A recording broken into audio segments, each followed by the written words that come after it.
Fridays on Niger 101.1 FM, 6 p.m. to 8 p.m. For sponsorship, please contact us on 077 690 5172. 077 690 5172. You can send us an email ss.esteem@gmail.com. We are on Facebook. Check us on Facebook, Sunnah and Self-Esteem. Ilali amami inshallah. Ilali amami inshallah. Àwa tá ń tẹ̀lé ti òjíṣẹ́ ńlá. Iwájú làwa ò máa lọ, a ò máa ní rẹ̀yìn o. Iwájú lèmi ò máa lọ, ò máa ní rẹ̀yìn o. Iwájú lẹ́yìn ò máa lẹ, ò máa ní rẹ̀yìn o. Ilali amami inshallah. Ilali amami inshallah. Àwa tá ń tẹ̀lé ti òjíṣẹ́ ńlá. Iwájú làwa ò máa lọ, a ò máa ní rẹ̀yìn o. Sunnah and Self-Esteem, àrà ọ̀tọ̀. Ètò ìrora ẹni lágbára, ìgbéra ẹni níyì ti wà lórí afẹ́fẹ́ báyìí o. Ní gbogbo ọjọ́ Jímọ̀ lórí iléeṣẹ́ wa, Naija 101.1 FM. Láti aago 6 títí di aago 8 àṣálẹ́. Láti ṣe olùgbọ̀wọ́ ètò yìí, ẹ kàn sí wa lórí ẹ̀rọ ìbánisọ̀rọ̀ wa 077 690 5172. 077 690 5172. New Era and Sunnah and Self-Esteem, your educative, empowerment and development program. Fridays on Niger 101.1 FM, 6 p.m. to 8 p.m. For sponsorship, please contact us on 077 690 5172. 077 690 5172. You can send us an email ss.esteem@gmail.com. We are on Facebook. Check us on Facebook, Sunnah and Self-Esteem. Ilali amami inshallah. Ilali amami inshallah. Àwa tá ń tẹ̀lé ti òjíṣẹ́ ńlá. Iwájú làwa ò máa lọ, a ò máa ní rẹ̀yìn o. Iwájú lèmi ò máa lọ, ò máa ní rẹ̀yìn o. Iwájú lẹ́yìn ò máa lẹ, ò máa ní rẹ̀yìn o. Ilali amami inshallah. Ilali amami inshallah. Àwa tá ń tẹ̀lé ti òjíṣẹ́ ńlá. Iwájú làwa ò máa lọ, a ò máa ní rẹ̀yìn. Bismillahilladhi la yadurru ma ismi shay'un fil ardi wala fis samai wa huwa sami'un alim. Bismillahilladhi la yadurru ma ismi shay'un fil ardi wala fis samai wa huwa sami'un alim. Bismillahilladhi la yadurru ma ismi shay'un fil ardi wala fis samai wa huwa sami'un alim. La ilaha illallah wahdahu la sharika lah. Lahul mulku wa lahul hamdu wa huwa ala kulli shay'in qadir. La ilaha illallah wahdahu la sharika lah. Lahul mulku wa lahul hamdu wa huwa ala kulli shay'in qadir. La ilaha illallah wahdahu la sharika lah. Lahul mulku wa lahul hamdu wa huwa ala kulli shay'in qadir.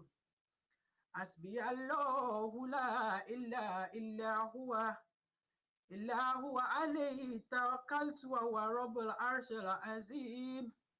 Hasbiyallahu la ilaha illa huwa alayhi tawakkaltu wa huwa rabbul arshil azim. Hasbiyallahu la ilaha illa huwa alayhi tawakkaltu wa huwa rabbul arshil azim.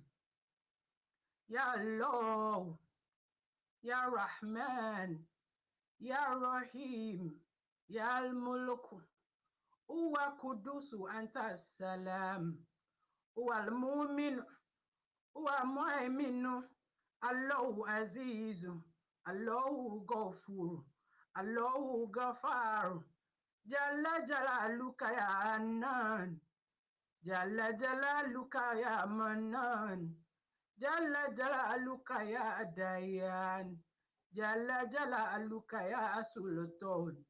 Alhamdulillah ya Mudan, Alhamdulillahi kathiran, Alhamdulillahi tayyiban, Alhamdulillahi mubarakan fi, Alhamdulillahi, Alhamdulillahi, Alhamdulillahi Rabbil Alameen. Name of Allah, the most beneficent, the most merciful. Allah Ya Rahman, the everlasting God. Al-Mulk, Al-Qudus, As-Salam, Al-Mu'min, Al-Muhaymin, Al-Aziz, Al-Jabbar. Allahu Ya Salam, Allahu Ya Salam. Salamun Qawlan min Rabbir Rahim. Salamun Qawlan min Rabbir Rahim. Salamun Qawlan min Rabbir Rahim. Amen. We testify that Allah subhanahu wa ta'ala is one. There's none worthy of praise or worship. We testify and accept our noble Prophet Muhammad sallallahu ta'ala alayhi wasallam as the messenger of Allah and the last prophet sent to mankind. We ask for multiple blessings upon our noble Prophet Muhammad sallallahu ta'ala alayhi wasallam, his family, friends, and the Ummah. We are seen as Ya Ghafur. Pardon our mistakes, Ya Ghafar, and elevate us in your glory. Bijahillah ilaha illallah. Our beloved listeners, our beloved watchers, whether you are listening on radio, watching on YouTube, Instagram, or Facebook, Assalamu alaikum wa rahmatullahi ta'ala wa barakatuh. Alhamdulillah for another beautiful Friday. Alhamdulillah for Allah's mercy upon us. What a year 2020. What a year. Alhamdulillah for the gift of life. Alhamdulillah that you are alive today. Walillahi alhamd. We give thanks and adoration to Allah subhanahu wa ta'ala, our creator. If you can hear me, if you can see me, you are very lucky. Be thankful. If you are well and healthy, you are one of the blessed ones. Be grateful to Allah subhanahu wa ta'ala.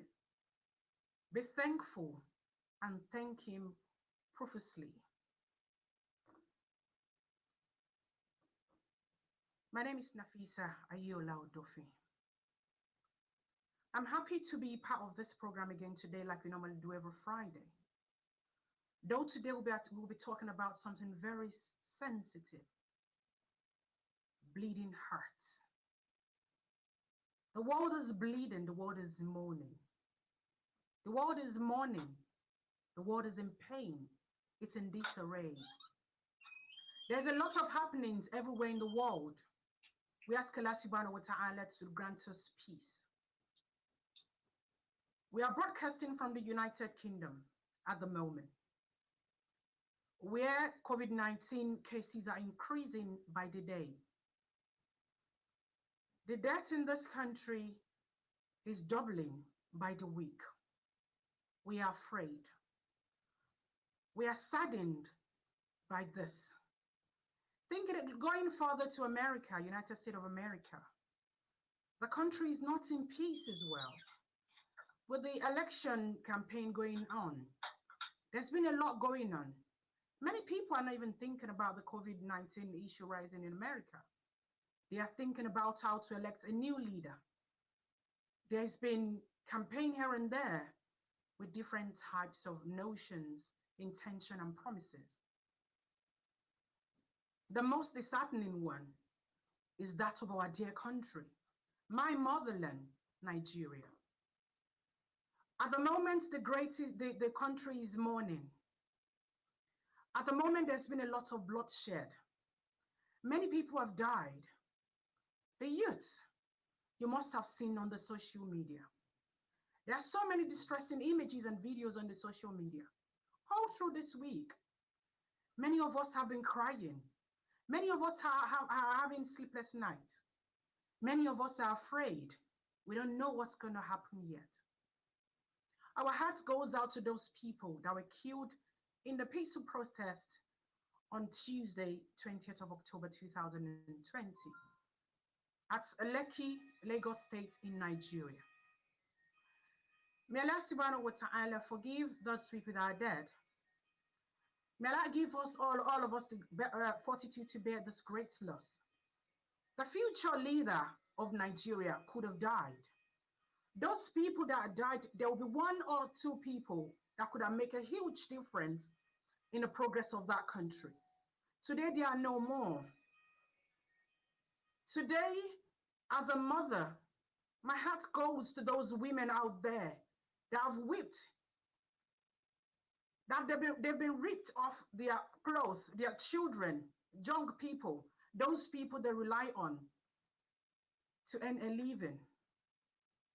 Those children that makes them happy whenever they see them, they are gone forever. May Allah grant us peace.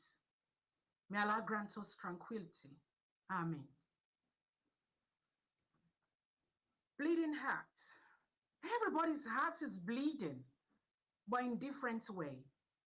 If you have people or you know people that have lost one people or the other to this deadly disease, coronavirus, you would understand.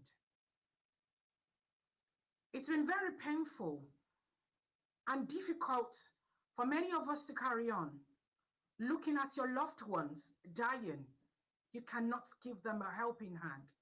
You can't lend them a shoulder to cry on. You cannot lend them a shoulder. You can hold their hands while they take their last breath. Some parents are looking at their children suffering, dying. They can't get close.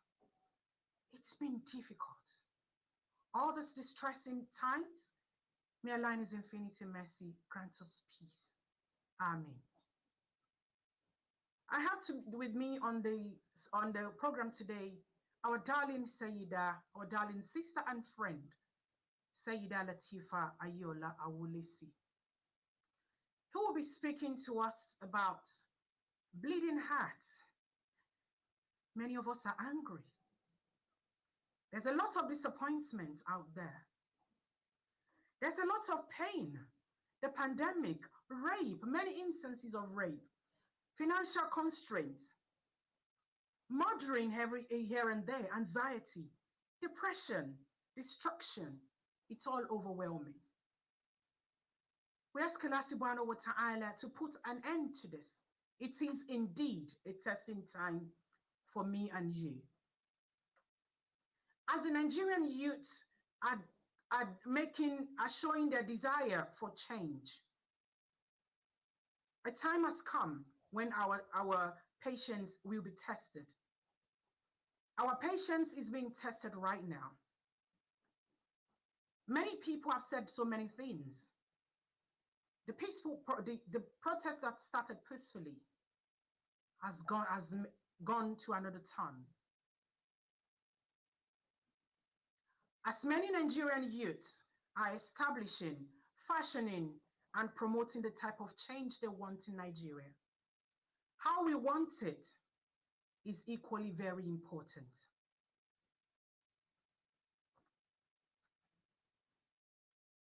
Desire for change, testing our patience. Election 2023 is around the corner. Last week, we advised women to go into leadership. We said to all of us, we tried to encourage all of us that we can do it. We have the willpower to become leaders as women. There's a lot we can change in that country, in this country, and in the whole world. As we make decisions to go forward, to move forward, to become leaders, or to make or to choose another leader, let's remember that we are all responsible for our actions. While some leaders were born, some leaders were made, and others would-be followers. Remember, being a leader is the readiness to serve and to put those people you lead first. The Nigerian youth want a change. It is time indeed to have a change. How is a question. As our hearts bleeds, whether you are a Christian, whether you are a Muslim, if you are a believer, your religion must teach you about how to go about some incidents. May Allah in His infinity mercy to continue to guide us aright.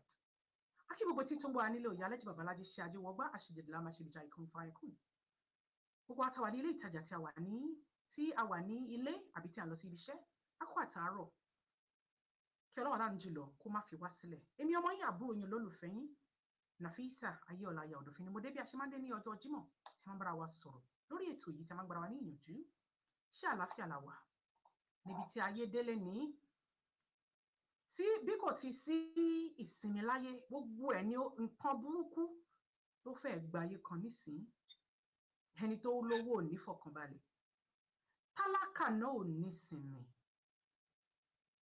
Àwọn èèyàn wa ń sáré hílàhílò káàkiri kí Ọlọ́run kó ṣàánú fún wa. Bí rògbòdìyàn ṣe ń ṣẹlẹ̀ ní ìlú Amẹ́ríkà, bẹ́ẹ̀ ló ń ṣẹlẹ̀ ní ìlú yìí tí wá wà lára wa ní ìlú London tí a wà yìí ní ìlú United Kingdom.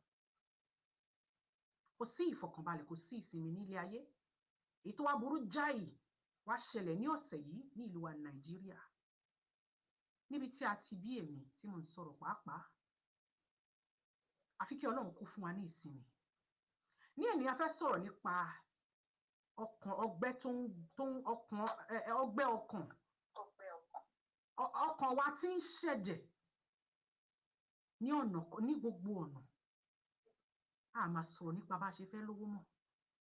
Ẹni tó lówó gan ò ní ìfọ̀kànbalẹ̀. À ń sáré káàkiri, gbogbo ọ̀dọ́ dìde, wọ́n ní àwọn ń jà fún ètò wọn. Nǹkan báyìí ni a fẹ́. Okú ti sùn lọ, àwọn ìjọba ń ṣe tó wọ́n.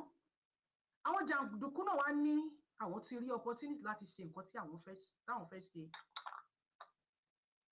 Àsìkò dé wo àwa tí a jẹ́ obìnrin, tá a jẹ́ abiyamọ, tí a jẹ́ ìyá. Àwọn Seyida wa wọ́n máa bá wa sọ̀rọ̀. Máa fún wọn láyè láti wá sí ojú òpó níbi ìṣẹ́jú kan àbí ìkejì nísìnyí. Ẹ jẹ́ bá wa share program yìí. Á wúlò. Gbogbo agbára tí gbogbo wa bá ní pátápátá, ẹ jẹ́ ká lò ká sá. Gbogbo ohun tó ṣẹlẹ̀ yìí, ohun tó dé yìí, gbogbo wa pátápátá ló dé bá. Nítorí olówó ò ní sinmi. Bẹ́ẹ̀ ni tálíkà, wàhálà hílàhílo lọ́tùn lósì. Àwa tá a jẹ́ Mùsùlùmí, àwa tá a jẹ́ Kristẹni, àbí àwa tí a tiẹ̀ ní ìgbàgbọ́ rárá. Ó ní bí a ṣe máa ṣe ayé tó ṣe máa rojú. Bó tiẹ̀ jẹ́ wípé ilé ayé yìí àti ṣe dáadáa, àfi kí a tọrọ lọ́wọ́ Ọlọ́run kó ṣàánú wa. K'Ọlọ́run wá tọ́ wa sọ́nà bí a ṣe máa ṣe ọ̀rọ̀ ayé wa, bó ṣe máa dáa. K'Ọlọ́run wá ṣe àforíjì fún wa ní ọ̀pọ̀lọpọ̀, nítorí ibi tí ẹ̀jẹ̀ bá ti ń ṣàn. Ìlú Nàìjíríà tí a rí yẹn, iye ẹ̀mí tó ń lọ ní ọ̀sẹ̀ọ̀sẹ̀ kí ogun EndSARS tó dé, òun ló ń lọ lọ́ọ̀kan yẹn. Iye ẹ̀mí tí ó ti lọ lọ́mọdé lágbà, lọ́kùnrin lóbìnrin, lólówó ní tálákà, òun ló ń lọ lọ́hùn.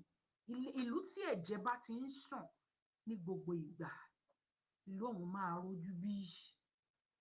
Gbogbo wa pátá ni Ọlọ́run máa bí. Gbogbo nǹkan tí a bá ṣe láti jẹ́ kí ìlú rojú, bóyá o jẹ́ olórí àbí ò jẹ́ olórí, gbogbo ohun tí a bá ṣe láti jẹ́ kí ìlú tòrò, gbogbo ohun tí a bá ṣe láti jẹ́ kí ìlú rí bákan náà ní ìdàkejì, Ọlọ́run yóò bí gbogbo wa pátápátá.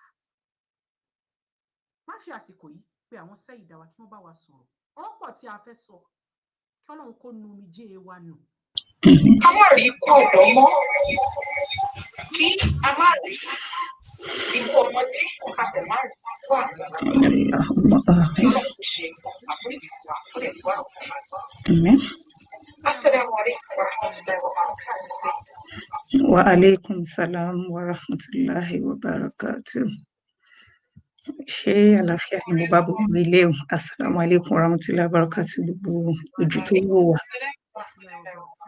àti etí tó ń alhamdulillahi rabbil alamin àti etí tó ń gbọ́ wa káàkiri gbogbo ibi tán ti ń gbọ́ wa àkú ọlá Jímọ̀ àkí ẹlẹ́sìn Islam ìpè assalamu alaikum wa rahmatullahi wa barakatuh àtàwọn ọmọ ìyá wa míì náà tó wà lójú òpó tán kì í ṣe ẹlẹ́sìn Islam àkí gbogbo yín àkí àwọn imams àkí gbogbo àwọn ṣéhù àkí gbogbo àwọn àfáà gbogbo àwọn pastors gbogbo ẹni tó gbọ́ Ọlọ́run ọba gbọ́ àkí gbogbo yín o àkú bí ojú ọjọ́ ṣe rí.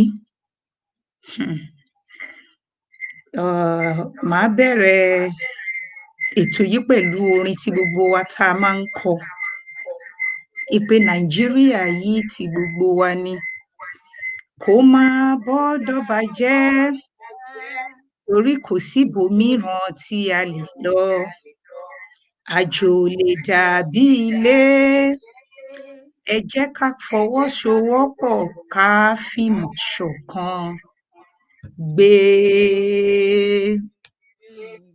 kémi gbé bleeding heart ọkàn wa gbọgbẹ́ ọkàn wa ó gba ọgbẹ́ ìlú Nàìjíríà dẹ̀ nìyí àwa kan wà tó jẹ́ pé a kì í ṣe PDP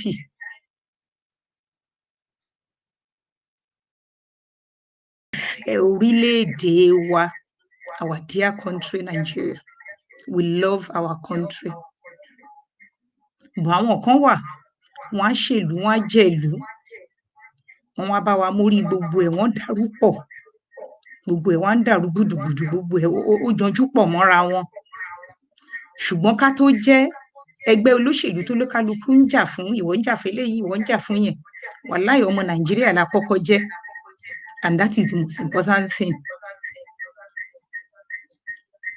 Ìyẹn gangan òun ló ṣe kókó jù yìí pé ibi tí Ọlọ́run ọba tó kádàrá kan bí wa sí. For some of people that they were born in US, born in UK, born in what ibi tọ́lọ́run tò wọ́n sí tọ́lọ́run dá wọn sí ibẹ̀ náà ń ṣe. Orílẹ̀-èdè Nàìjíríà tó kún fún wàrà àti oyin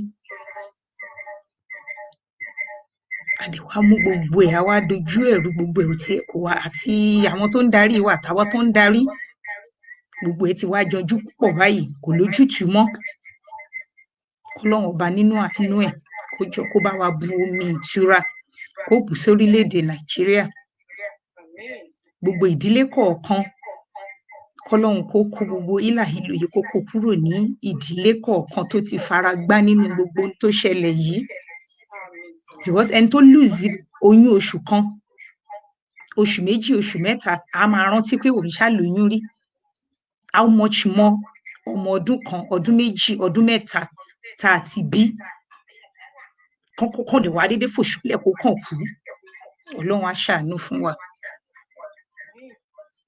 Ìfẹ́ òun ni màá kọ́kọ́ bẹ̀rẹ̀ ọ̀rọ̀ mi lórí ẹ̀ a ní láti ní ìfẹ́ ìfẹ́ ṣe pàtàkì tá a bá nífẹ̀ẹ́ orílẹ̀-èdè wa tá a dẹ̀ nífẹ̀ẹ́ ara wa tó jẹ́ pé ẹni tó jókòó sẹ́gbẹ̀ẹ́ wa a máa ro wípé we don't really care about the person or it's only me everything is me greed but tí ìfẹ́ bá ti wà ibi tí ò sí ìfẹ́ ò láàyè sí gbogbo ọ̀nà tí ìfẹ́ bá wà tínú bá gbà ìyá gbà. Ẹlẹ́nkejì peace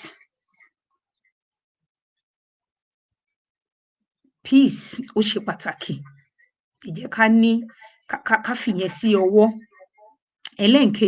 Ẹlẹ́nkẹta hope tá a bá ní torí pé hope yẹn a ti ń ṣe hope yẹn wọ́n ní sùúrù ò tí ì tó sùúrù ò kì í pọ̀ jù àfi tí ò bá ní tó wàláhì á ti gbìyànjú ọmọ Nàìjíríà wàláhì I give it to all of us because àwọn tó wà ń bẹ̀ ń sìn bọ́n ṣe ń ṣe wáyìí tó ń dà wá kiri to God who made me they are the people that in fact that enjoy the best ní Nàìjíríà irú àwa tá a tiẹ̀ jẹ́ kéékèèké yìí tá a bá gbọ́ tán a gbọ́ àròbá àwọn náà enjoy ẹ̀ jù but why tẹ̀ wá ń ṣe wá báyìí àdúrà òun lọ̀rọ̀ wa tún wá gbà. We need to pray and continue praying. Tàbá la ti ń gbàdúrà náà, wàláhì àdúrà yẹn ò tíì tó ni o, because tí ẹ̀gún bá débi ihò, ó ṣetán tó máa yọ ni. Irú protest tó ṣẹlẹ̀ yìí níbi tọ́jọ́ orí mi délé níyìí o, mi ì mọ̀ bóyá ìmí o, but protest tẹnu gbogbo wa kò tó báyìí end SARS. Mi ò rò pé irú ẹ̀ tí ì ṣẹlẹ̀ rí ní history Nàìjíríà. Tó bá wá rí bẹ́ẹ̀ tí gbogbo wa wá panupọ̀ wípé a fẹ́ kinní yìí mọ́, ẹ bá wa tún ṣe, ẹ bá wa tún tò. Nígbà téèyàn tó jẹ́ 60, 70, 80 tí gbogbo yín bá ṣì wà in service, ẹ tiẹ̀ jẹ́ káwa ọmọ kéékèèké náà ẹ kó wa pọ̀ kẹ́ ẹ máa train wa báwa náà ṣe máa ṣe. Àdúrà ni o, both Christian, both Muslim, bólúkálùkù bá ṣe mọ̀ ọ́ gbà. Ẹ jẹ́ ká tẹra. Wa alaikum salam wa rahmatullah. Ẹ má bínú pé mo interrupt yín. Ó ń echo. Èmi náà ń gbọ́ bí tí wọ́n tún sọ lórí Instagram pé. Really? Bóyá. Ẹ ń gbọ́ bá a ṣe ń sọ̀rọ̀. Ẹ ní láti ní ìṣẹ̀ lọ́dọ̀ yín. Bá a ṣe ń wò ó ní wájú ẹ̀ ń gbọ́. Tí n bá mute speaker mi ń bì báyìí wọn ò ní gbọ́ mi. I think the one I'm using on Instagram ló ń echo. Èyí tí mo fi connect.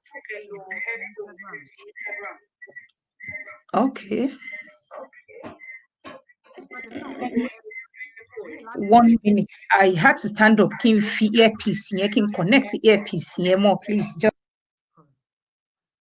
Inshallah, just a quick break ni tí àwọn Seyida wa máa fi padà sórí ètò. A fi àsìkò ìdúpẹ́ lọ gbogbo pátápátá tí ẹ̀ ń wò wá láti orí Instagram. Ayeola Ashanile, thank you for joining us. Àti ẹ̀yin tí mi ò ní àǹfààní láti lè ka orúkọ yín lórí Instagram kò kí ń ṣe àfojúdi.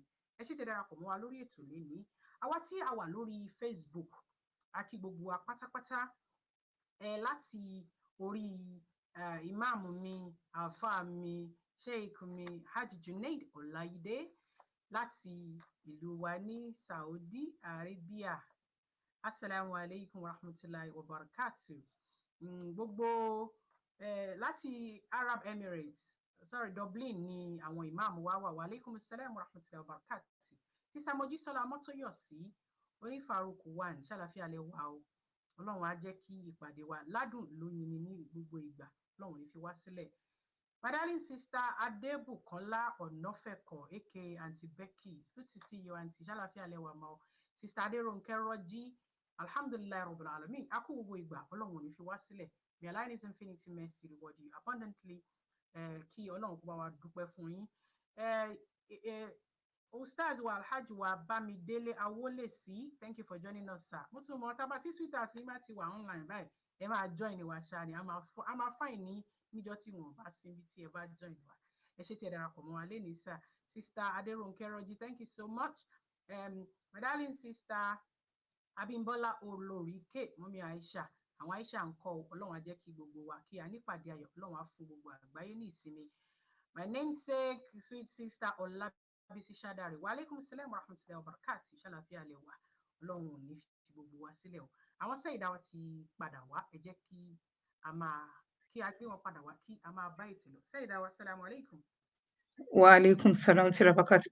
Mo hope pé kò echo again padà mọ́ nsìn. It is way better. Ẹjọ́ tó bá It's way better, okay. Ẹ jẹ́ ká mọ̀. Ẹjọ́ ní tutorial. Ẹ máa bá ọ̀rọ̀ yín. Yeah, I think it's from Instagram ló ti ń ṣe bẹ́ẹ̀. So tí n ṣe ń sọ lọ, àdúrà ó ní kí gbogbo fi ìfẹ́ wa, ìfẹ́ mẹ̀kúnnù, kọ́lọ́n kó fi sọ́kàn àwọn tó ń darí wa. Kọ́lọ́n dẹ̀ yọ ojú kòkòrò greed tó wà lójú gbogbo àwọn tó wà ń bẹ̀. And in fact, it is so bad that èèyàn tó jẹ́ yí pé kánsẹ́lọ̀ àdúgbò lásán tó bá l'opportunity tí ò bá jẹ́ yí pé ìkà náà ló ń ṣe wá, how on earth lèèyàn ṣe máa lọ rí owó mọ́nú sókèwé tó dẹ̀ máa gbówó yẹn síbẹ̀ tó mọ̀ páwọn èèyàn kan dẹ̀ ní ìdówó yìí ẹ dẹ̀ lọ rí mọ́lẹ̀ ń bẹ̀ ó kàn wà ń bẹ̀ tó useless síbẹ̀ tí gbogbo nǹkan dẹ̀ jẹ́ owó yẹn tí ò fi wúlò mọ́. Gbogbo irú àwọn nǹkan bẹ́ẹ̀ yẹn ká gba àdúrà. 2023 is just around the corner. ká gbàdúrà ẹni tọ́lọ́run ọba tó bá máa fún wa kọ́lọ́run jẹ́ kí àánú ẹnìyẹn kó wà lójú wa kọ́lọ́run kó fi àánú wa kó wò wá ṣe láàánú lórílẹ̀‐èdè Nàìjíríà ni because in fact gbogbo nǹkan òun la ní bọ̀ tó bá ti di pé wọ́n ti débẹ̀ yìí náà ojú kòkòrò kan máa kó ṣàjẹ́ èmi nìkan kan máa wá fi oppress aráàlú òun ní nǹkan tó ṣẹ́kù. Another way tá a máa wá tún fi gbogbo ohun tó ń ṣẹlẹ̀ ní Nàìjíríà yìí náà láwa tá a tún jẹ́ aráàlú tá a jẹ́ àwọn tó ń darí táwọn yẹn bá ń ṣe tiwọn àwa náà tún wá ń ṣe tiwa. ẹ jọ̀ọ́ information dissemination is very, very powerful. We need to be very, very careful when it comes to information, the way we disseminate information, the way we distribute information. We really need to be careful about it. It is killing and it is alarming. I'm going to say about 2 or 3 things lórí bá a ṣe ń pín information. Alákọ̀ọ́kọ́ ni pé we should be responsible citizens no matter what. And we should stop inciting hatred. Another one is ká stop láti máa trigger emotion àwọn èèyàn. We know it yìí pé everybody tá a bá ti gbọ́ nǹkan kan nípa ìlú wa orí everybody máa àti ready pé no torí ìfẹ́ tá a ní sí orílẹ̀-èdè wa òun ni ká má máa ṣe nǹkan ká má máa information tó máa trigger emotion àwọn èèyàn. We need to desist from sharing that kind of information. Ká dẹ̀ má máa information tó bá jẹ́ yìí pé kò ń tá a mọ̀ yìí táwa gan fúnra ara wa mọ̀ pé kò ń ṣe òtítọ́. We should stop spreading it and we need to act responsible. Torí pé ẹni tó mọ̀ yìí pé information tó ń fẹ́ share yìí tó mọ̀ yìí pé information yìí irọ́ ni, why sharing it? Why sharing it? Why tá kò fẹ́ dá like ká kò máa dá wàhálà sílẹ̀ unnecessarily? And before ká tó share information, there is 5W táwọn tó gbóyìnbó tán ṣe kí lórúkọ ẹ̀ tán ní a ní láti look into ká tó máa share information. The first one ni who made that information? Talent báwo ni information yẹn báwo ló ṣe ṣẹlẹ̀? Ẹlẹ́nkẹta ni kí ni source information yẹn? But there are some people tó jẹ́ yí pé nowadays ó dàbí pé WhatsApp, Facebook, Instagram, gbogbo social madness like I always call it. It's a very good thing, don't get me wrong. It is very, very good because it really helps in a way in this cost our way. But in a way also trigger a lot of things in a bad way. Ẹ jọ̀ọ́ tá bá rí any information, ẹ jẹ́ ká wá gan ká gbé information yẹn yẹ̀ wò. Pé ṣé content yìí send sí mi. Some people they will just click on tán bá ti send sí wọn báyìí forward. Wọn ò fẹ́ wò bóyá information tẹ́ni yẹn send yẹn kan tiẹ̀ wo date tó wà lórí ẹ̀ kan wo tán bá ti rí báyìí forward ni. Hello lágbájá ló ń sọ̀rọ̀ o. Why? Kí ni nǹkan tí ìyẹn ṣe? And ibo ni information yẹn ti where did that information come from? We need to check those. And why are you sharing it? For Allah's sake. Why are you sharing that information? Are you sharing it for the benefit of àwọn èèyàn? Àbí you are sharing it just to cause trouble? Search your conscience. Search your conscience. Why are you sharing that information? And the last one, when was it published? Ìyẹn wà very important. Èèyàn kan send the video kan sí mi. Mo click lórí kí lórúkọ ẹ̀yẹn bàtí máa rórí ẹ̀ 2013 for Allah's sake. We are in 2012. Backward never, forward ever. Information tó ti ṣẹlẹ̀ láti 2012. Òun làwọn èèyàn ṣì ń share. Why? Ẹ jọ̀ọ́, ẹ jẹ́ ká wà very careful. Tá bá lọ sí Quran 49 verse 6. Ó sọ̀rọ̀ ó bá wa Mùsùlùmí lọ́pọ̀lọpọ̀ lórí information tá bá gbọ́. We need to verify information before sharing it, before broadcasting it, before disseminating it. Ẹ jẹ́ ká ní good verification. Ká tó máa share information. Torí pé kí ni information tá bá share ó go a long way nínú báwọn èèyàn ṣe máa react sí the next stage and the next level. That being that, ẹ wá jọ̀ọ́ gbogbo abiyamọ ayé gbogbo abiyamọ orílẹ̀-èdè Nàìjíríà ọkàn wa gbọgbé, inú wa ò dùn, inú wa ń bàjẹ́ lọ́pọ̀lọpọ̀ because kéèyàn rí gbogbo oríṣiríṣi fídíò tó ń ṣe káàkiri ẹlò in fact adẹ̀rára gba nǹkan sí jura wa lọ. Àìmọye èèyàn míì àti jẹ́rin àwọn òsun àti kinní kan àwọn òsun wàláhì nífẹ̀ẹ́ orílẹ̀-èdè wa ń tòótọ́ bọ̀ ẹ jọ̀ọ́. There is one information kan tí doctor kan share, ó ní kì í ṣe gbogbo information tá a bá rí lórí fóònù wa òun náà ni ká máa open because mental health àwọn èèyàn ń sìn ó really bad débi pé and go to social media again àwọn èèyàn ń búra wọn, bú family ara wọn, bú kí lorúkọ ẹ̀ ẹ̀rí nǹkan sọ wá dì í sí wọn kọjú wa síra wa ká máa ràn ẹni tó jẹ́ pé ọ̀rẹ́ ẹ̀ lẹ́ni yẹn lórí Facebook tó bá ti post kí lorúkọ ẹ̀ kan we will have different opinion, we have different ideology, we have different idea. At the end of the day ọmọ Nàìjíríà kan náà ni gbogbo wa ò dẹ̀ ní rí nǹkan bẹ́ẹ̀ yìí ṣe rí nǹkan kọ́ lèmi ṣe máa rí bẹ́ẹ̀ nìkan ṣe rí náà kọ́ ni the other person ṣe máa rí. But àwọn ta náà la máa bá wí lórí gbogbo ẹ̀ àwọn tó ń darí wa tán bá ti fún wa ní gbogbo ohun tó yẹ kán fún wa tán ti ṣe nǹkan tó yẹ kán ṣe tán ti ṣẹ̀tọ́ wọn bó ṣe yẹ kán ṣe wọn ò ní sún wa dé the point of táwa ṣíjú padà sí wọn ń sìn ìgbà tẹ́sí ṣe ń jẹ légbò kò sẹ́ni tó rí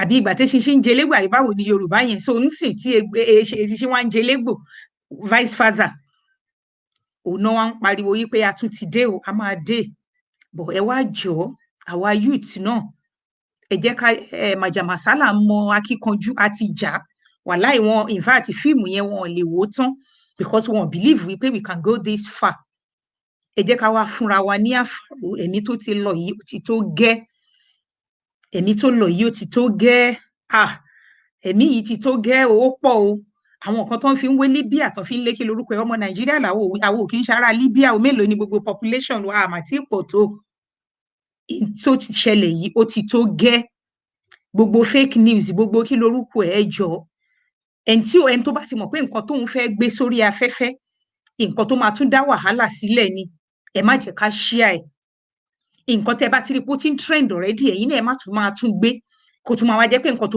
máa wá bí àwọn èèyàn nínú àwọn tó ń lọ́mọ nídàkíní ìdàkejì obìnrin ọkùnrin ọmọdé àtàgbà tó ti kó eléyìí lọ abẹ́ Ọlọ́run nínú ọlá ńlá ìkójọ kó bá wa ṣàforíjì fáwọn tó ti kú kó dẹ̀ bá wa rọ̀ àwọn òbí wọn kó bá wa rọ̀ wọn lójú. Nigeria we are going to come out better and good lórí eléyìí àwọn olórí wa náà abẹ́ gbogbo yín látòkè délẹ̀ President Muhammadu Buhari à ń bẹ̀bẹ̀ ní o we are only begging we are pleading please gbogbo Yorùbá governors ẹ jọ̀ọ́ ẹ bá wa sọ fún bàbá níbi tí bàbá ti máa gbọ́ kán wò wá ṣe láàánú this is too much it is too much our heart is bleeding and ó dẹ̀ ṣì go on náà ni ẹ jọ̀ọ́ ẹ jẹ́ ká fi òpin sí gbogbo ohun tó ń ṣẹlẹ̀ yìí ká ní sùúrù ká tiẹ̀ wo ohun tán fẹ́ ṣe tá bá tiẹ̀ dẹ̀ wá tún rí i pé wọn ò ṣe èèyàn máa ń ṣe nǹkan àá ṣe díẹ̀ á padà ẹ má jẹ́ ajá gbogbo ẹ̀tàn lẹ́ǹkan ká má jẹ́ ajá díjú and come to think of it gbogbo kí lorúkọ yìí endsars wallahi we started well and we started good but we allowed àwọn jàǹdùkú láti hijack ẹ̀ mọ́ wa lọ́wọ́ it now turn ó wá tọ̀nù sí nǹkan tó jẹ́ pé agbára wa gan-an kò wá tún fẹ́ ka mọ́ gbogbo àwọn hoodlums tó ń lọ sí ṣọ́ọ̀bù àwọn èèyàn tó ń lọ breaking sí ṣọ́ọ̀bù àwọn èèyàn ẹ jọ̀ọ́ ṣé Tinubu ló ní ṣọ́ọ̀bù tó ń lọ break ni àbí Sanwó-Olú ló ní àbí Ṣèyí Mákindé ló ní ṣọ́ọ̀bù tó ń lọ ibi ṣọ́ọ̀bù mẹ̀kúnnù èmi àti yín náà ni táwọn èèyàn tó jẹ́ wípé wọ́n ti struggle tó jẹ́ wípé ẹlòmíì òun ló mọ nǹkan tójú òun rí kó tó lè gbé ṣọ́ọ̀bù kékeré ẹ̀ níwọ̀nba tiẹ̀ tó fi ń bọ́ ẹbí tó fi ń bọ́ ara tó fi gbé sílẹ̀ àdẹ̀bọ̀ síbẹ̀ a lose gbogbo ẹ̀ ẹ̀jú náà sí ṣe protest náà nìyí tá a bá wá sọ yí pé òkè ìbínú náà ló bí wa débẹ̀ tá a fi wá ń ṣerú nǹkan báyìí ẹ ti ẹ̀ wo ẹ ṣàánú àwọn tó ní àwọn properties wọ̀nyí náà wípé èèyàn náà làwọn náà ẹlẹ́ran ara bíi tiwa náà dẹ̀ ni wọ́n ọmọ Nàìjíríà náà dẹ̀ làwọn ẹni yìí náà táwọn náà dẹ̀ ń face the same thing that you guys on the street that we are facing táwọn náà ń face irú the same thing so why ta tún wá ń kọjú ìjà síra wá ń sìn because bí Ọlọ́run má jẹ́ kí dì mú wa báyìí nsìn wọ́n lọ já ṣọ́ọ̀bù àwọn èèyàn wọ́n ń ṣe oríṣiríṣi wọ́n ń ba nǹkan jẹ́ wọ́n ń ṣe lára nǹkan tó yẹ ká máa tún ṣe leléyìí kì í ṣara tó yẹ ká ṣe because gbogbo nǹkan tá à ń bàjẹ́ tá à ń ṣe gbogbo èyí náà àwa náà là ń lò gbogbo BRT gbogbo kí lorúkọ ẹ̀ tó ń lò ọmọ Sanwó-Olú ò mà ní rìn lórí BRT wọ́n á clear road fún tó bá ń lọ èmi àtẹ̀yìn náà la máa wà nínú traffic yẹn ńgbà tó bá délẹ̀ ẹ jọ̀ọ́ èyí tá a ṣe lórí gbogbo bàǹkànjẹ́ yìí ó tó gbogbo àwọn jàǹdùkú tí wọ́n join protest yìí Ọlọ́run á bi gbogbo wa léèrè o bó ṣe eré àwọn tó ní good intention tán ṣe may Allah reward them àwọn tó dẹ̀ tún ní another intention náà may Allah reward them olúkálùkù ẹni tó ṣe dáadáa Ọlọ́run á san ẹrú Ọlọ́run ló rago sí mọ́sálásí ẹrú Ọlọ́run ló yọ lọ ẹni tó rago sí mọ́sálásí Ọlọ́run á san lẹ́san ẹni tó dẹ̀ jí kúrò ńbẹ̀ náà Ọlọ́run á san náà lẹ́san tiẹ̀ náà gbogbo abiyamọ kò sí ẹni tó jẹ́ abiyamọ tó even ẹni tó jẹ́ yí pé ó sì ń expect ni ó mọ̀ yí pé nǹkan bà wá ní Nàìjíríà ẹ jọ̀ọ́ inú wa ò dùn ìbànújẹ́ yìí ó pọ̀ ẹ̀jẹ̀ yìí ó pọ̀ ká má ta ẹ̀jẹ̀ aláìṣẹ̀ sílẹ̀ enough is enough ó tó gẹ́ alùbàtà ò kì í dá orin ẹ jọ̀ọ́ ẹ̀bẹ̀ là ń bẹ̀ báyìí ń sìn ẹ jọ̀ọ́ ẹ jẹ́ ká ṣe sùúrù ká tiẹ̀ wúrú àrà tó fẹ́ dá wọ́n ti gbọ́n sìn àwọn náà dẹ̀ ti rí so ká fún wọn ní sùúrù ká wúrú àrà tó fẹ́ dá 2023 òun ló wà lẹ́yìn kùlé yìí ìjọ́ mélòó ló máa tó dé wọ́n máa tó wá gorí state tán máa tún ṣe greatest gbogbo ìgbà yẹn làwa náà máa wá lo power tiwa náà gbogbo àwa tá à ń protest náà àìmọye èèyàn míì gbà yẹn àtẹ̀gbọ́ àwa tá à sí nílùú tá a ti fẹ́ dìbò àìmọye àwọn èèyàn míì tó bá ṣe oní PVC I'm too busy I can't be bothered I'm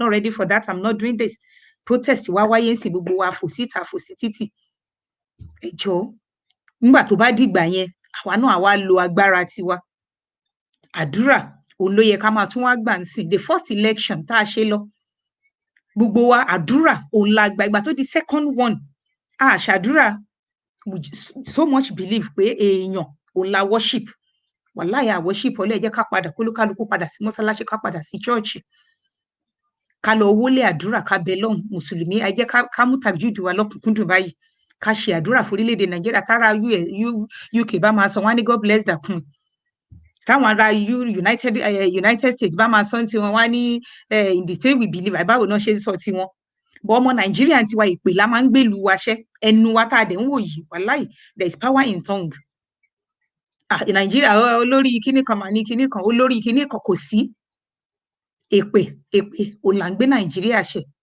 ẹ má jẹ́ ká ṣépè fún Nàìjíríà mọ́ ẹ jẹ́ ká máa ṣàdúrà fún Nàìjíríà báyìí nsìn ẹ jẹ́ ká da Nàìjíríà mọ́mọ́ tọ́ I know we are all heartbroken we are in this together but ẹ má jẹ́ ká ṣépè fún Nàìjíríà mọ́ ẹ jẹ́ ká gbàdúrà fún àdúrà lọ́rọ̀ wa ní ìdí nsìn torí àti àwa náà ti fojú ara wa rí nǹkan tó ṣẹlẹ̀ yìí nsìn pé they failed us and they failed us woefully so àdúrà ló wá kù nsìn tó lè ran nǹkan tó wà nílẹ̀ yìí àdúrà ní kẹ́ ẹ jẹ́ ká máa ṣe gbogbo ẹ̀yin pastors gbogbo ẹ̀yin imams gbogbo ẹ̀yin àfà ẹ bá wọn sọ èyí tó ń jọ òdodo ọ̀rọ̀ ẹ má jẹ́ ká ti torí nǹkan tá a fẹ́ jẹ ká bà nǹkan tá a fẹ́ jẹ ká bà nǹkan tá a fẹ́ jẹ́jẹ́ ẹ bá wọn sọ èyí tó ń jẹ́ òdodo ọ̀rọ̀ enough is enough a ti gbìyànjú tó Nigerians in fact a ti gbìyànjú eléyìí wá tó gẹ́ ó ti tó níbi tá a bá dé yìí ẹ jọ̀ọ́ we are only begging we are only pleading fáwọn èèyàn pé kán jọ̀ọ́ kán jẹ́ ká ṣe pẹ̀lẹ́pẹ̀lẹ́ gbogbo àwọn tó properties wọn tó jó àbáwọn tán kó ẹrù wọn lọ àwọn tán ṣe kí lorúkọ Ọlọ́run ọba nínú àánú ẹ̀ á bá wa fi ọ̀pọ̀lọpọ̀ rọ́pò á gbé arísìkí àti àránṣẹ́ á gbé dìde níbi tá àti lérò Ọlọ́run á ṣàánú fún wa bá wa sórílẹ̀-èdè Nàìjíríà ṣe àdúrà òun ni kẹ́ ẹ jẹ́ ká gbà káwọn olórí wa náà káwọn náà dẹ̀ etí inú wọn kán pè é kán fi gbọ́rọ̀ kán dẹ́ etí sílẹ̀ kán gbọ́ ariwo àwa ọ̀dọ́ we've had enough we've had it all ó ti tó gẹ́ wọ́n ti sún wa kan ògiri àdẹ̀fẹ́ ikú ọ̀dọ́ mọ́ kọ́lọ̀ má jẹ́ ká tún rí ikú ọ̀dọ́ mọ́ ikú ọmọ kékeré kọ́lọ̀ má jẹ́ ká rí mọ́ èyí tó ti ṣẹlẹ̀ yìí ó ti ṣẹlẹ̀ àdúrà ni ká máa gbà gbogbo àwọn tó ṣẹlẹ̀ sí kọ́lọ̀ kó bá wa rọ́ wọn lójú ká dẹ̀ rántí wípé we are all going to account for each and every thing tá a participate nínú ẹ̀ ẹni tó ṣe títorí Ọlọ́run ọba wípé àtorí Ọlọ́run lòun ṣe ń ṣe léyìí àgbẹ̀san tiẹ̀ ẹni tó dẹ̀ ṣe ń ṣe pé okay kó máa bàjẹ́ lọ náà ni because àwọn èèyàn kan wà tó jẹ́ wípé they just sit down somewhere kó ṣàdàrú yìí kó bàjẹ́ yìí náà ni tó bá dẹ̀ délẹ̀ tán àwọn àforí tí wọ́n pamọ́ ọmọ ọlọ́mọ ló ṣe ránṣẹ́ dé tòrutòru wọ́n á ti àwọn ọmọ ọlọ́mọ sí títì wọ́n á ní kán lọ máa ṣe bàbá rere bàbá kẹ̀ àwọn ọmọ tí wọ́n dẹ̀ wà all over the places they were somewhere tó jẹ́ wípé wọ́n gbórí ti àwọn ọmọ tí wọ́n pamọ́ wọ́n dẹ̀ káwọn ọmọ ọlọ́mọ sí títì wọ́n ní kán máa nìṣó wọ́n ń wẹ̀yìn wọn torí èlò tán fẹ́ fún wọn torí 1,000 2,000 tán há lé wọn lọ́wọ́ tẹ́yìn dẹ̀ ti gbé millions pamọ́ sákáùntì tiyín táwọn ọmọ tiyín tó ń ṣe dáadáa ń bi tán wà àwa ò nífẹ̀ẹ́ nu wá ṣépè abiyamọ ni wá ẹ̀yin abiyamọ ayé ẹ fi ẹnu yín ẹ fi kúnlẹ̀ abiyamọ ẹ fi ṣàdúrà fún Nàìjíríà àdúrà lọ̀rọ̀ wá gbà ń sìn yìí o àdúrà òun lọ̀rọ̀ wá gbà ń sìn kọ́lọ́run ọba kó fi ẹnu àṣẹ kó fi sí gbogbo wa lẹ́nu kó dẹ̀ gbàdúrà wa kó má jẹ́ ká wá eléyìí kó jẹ́ kó bá wa fi tún Nàìjíríà ṣe in a better way ni kó wọlá gbogbo orílẹ̀-èdè tí gbogbo rúgúdúgú tí gbogbo ẹ̀ tó ti ń ṣẹlẹ̀ kọ́lọ́run ọba kó ṣàánú kó yọ Nàìjíríà kúrò lọ́fìn gbogbo ìntarí yìí ó pọ̀ ó ga jẹ̀mí wa lọ EndSARS lábẹ́rẹ̀ list is still counting ẹyọ kan ṣoṣo la mú yìí ń sìn tí gbogbo ẹ̀ ti dojúrú pọ̀ ń sìn tó ti gbàsgbòs kọ́lọ́run ọba nínú àánú ẹ̀ kó wò wá ṣe láàánú o àdúrà ní inú òdùn o ara ò yá gágá o kọ́lọ́run nínú àánú ẹ̀ kó ṣàánú fún wa kó gbàdúrà wa kó wò wá ṣe láàánú o this is too much it is too much.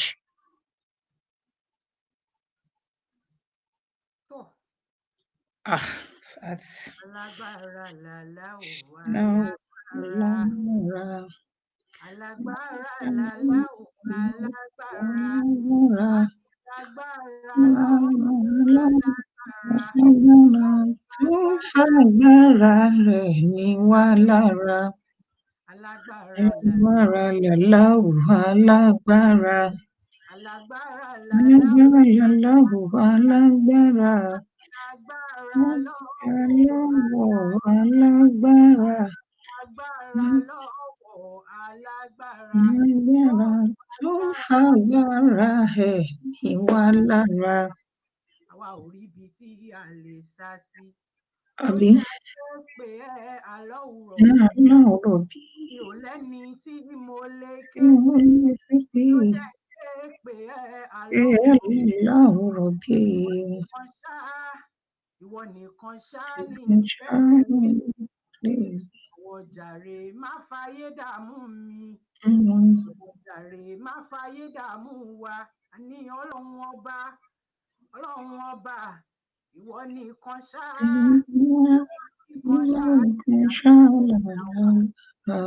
Ìwọ jàre má fàyè dààmú wa.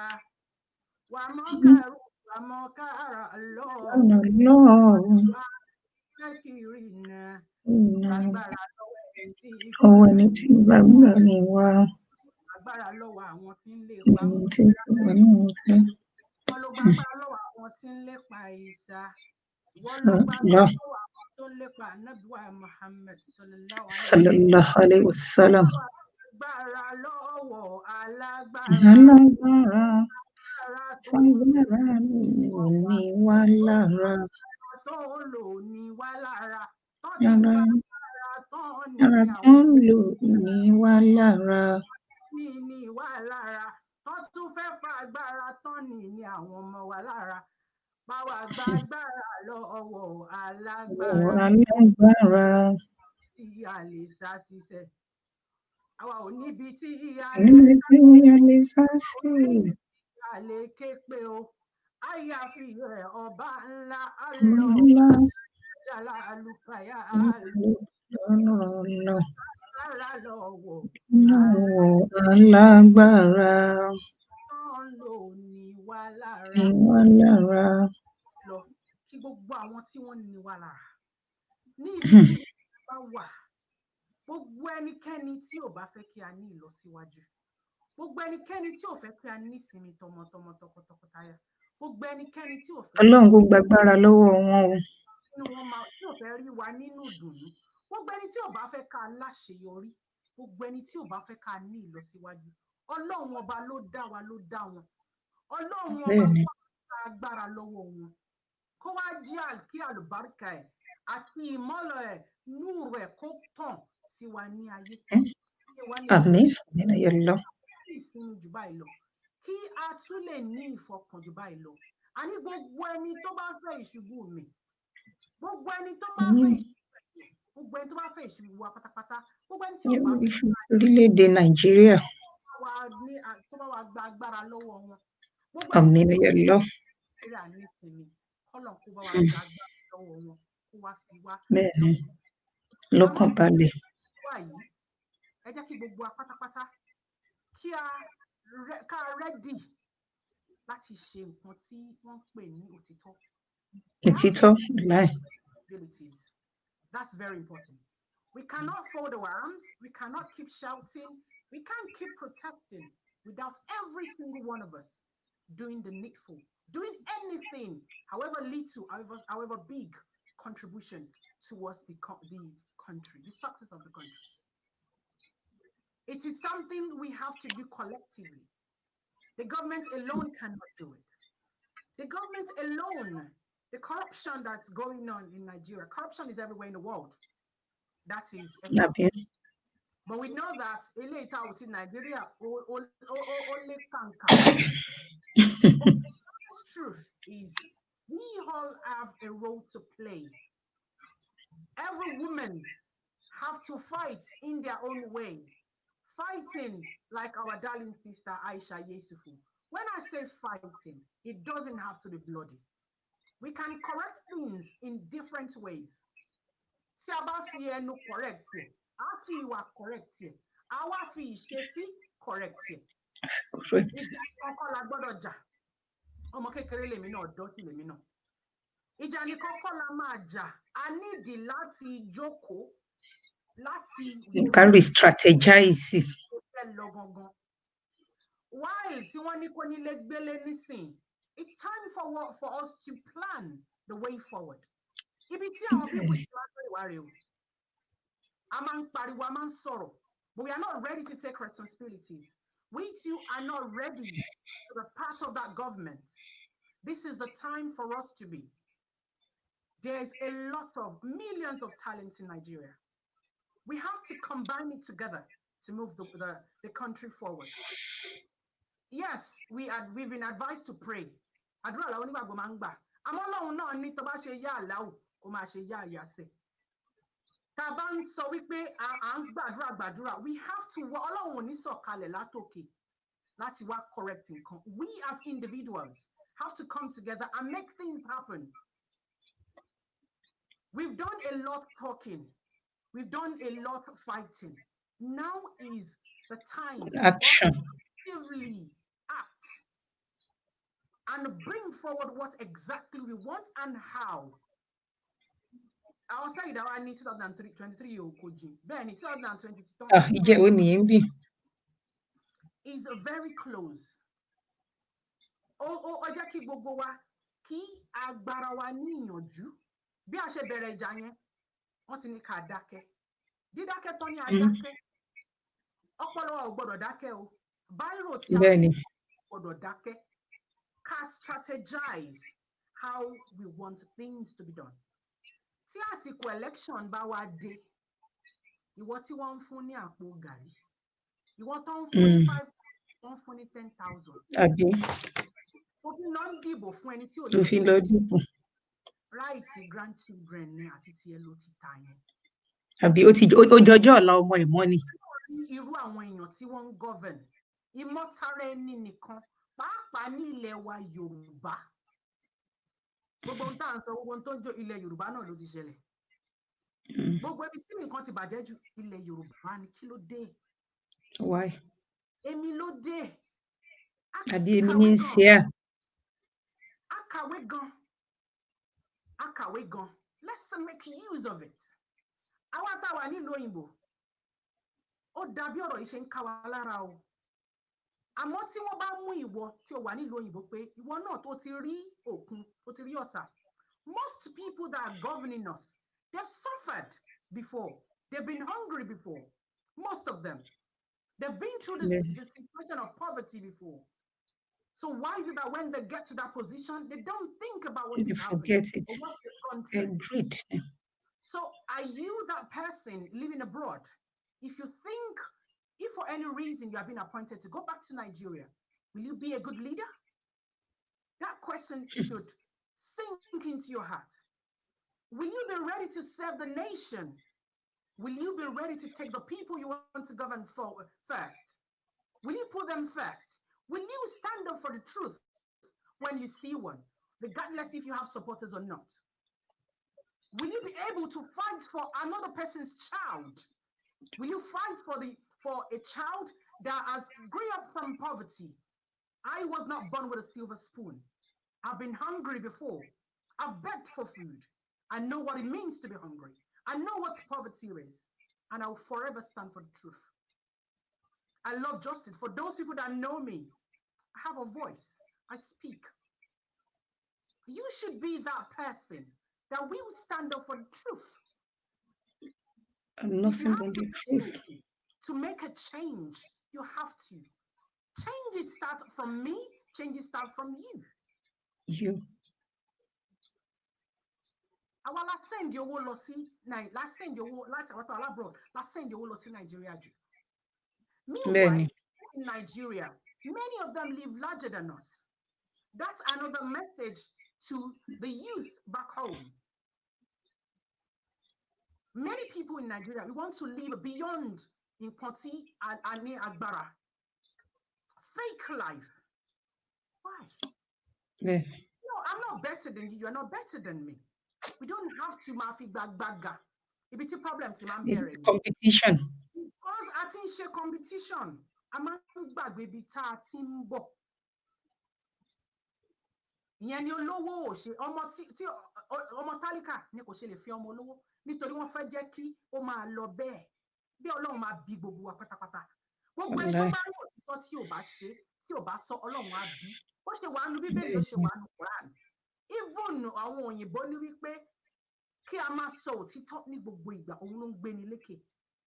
Kí a má jà lásán fẹ́ àní kí a mọ nǹkan tí a fẹ́ tí a bá mọ nǹkan tá a fẹ́ báwo la ṣe fẹ́.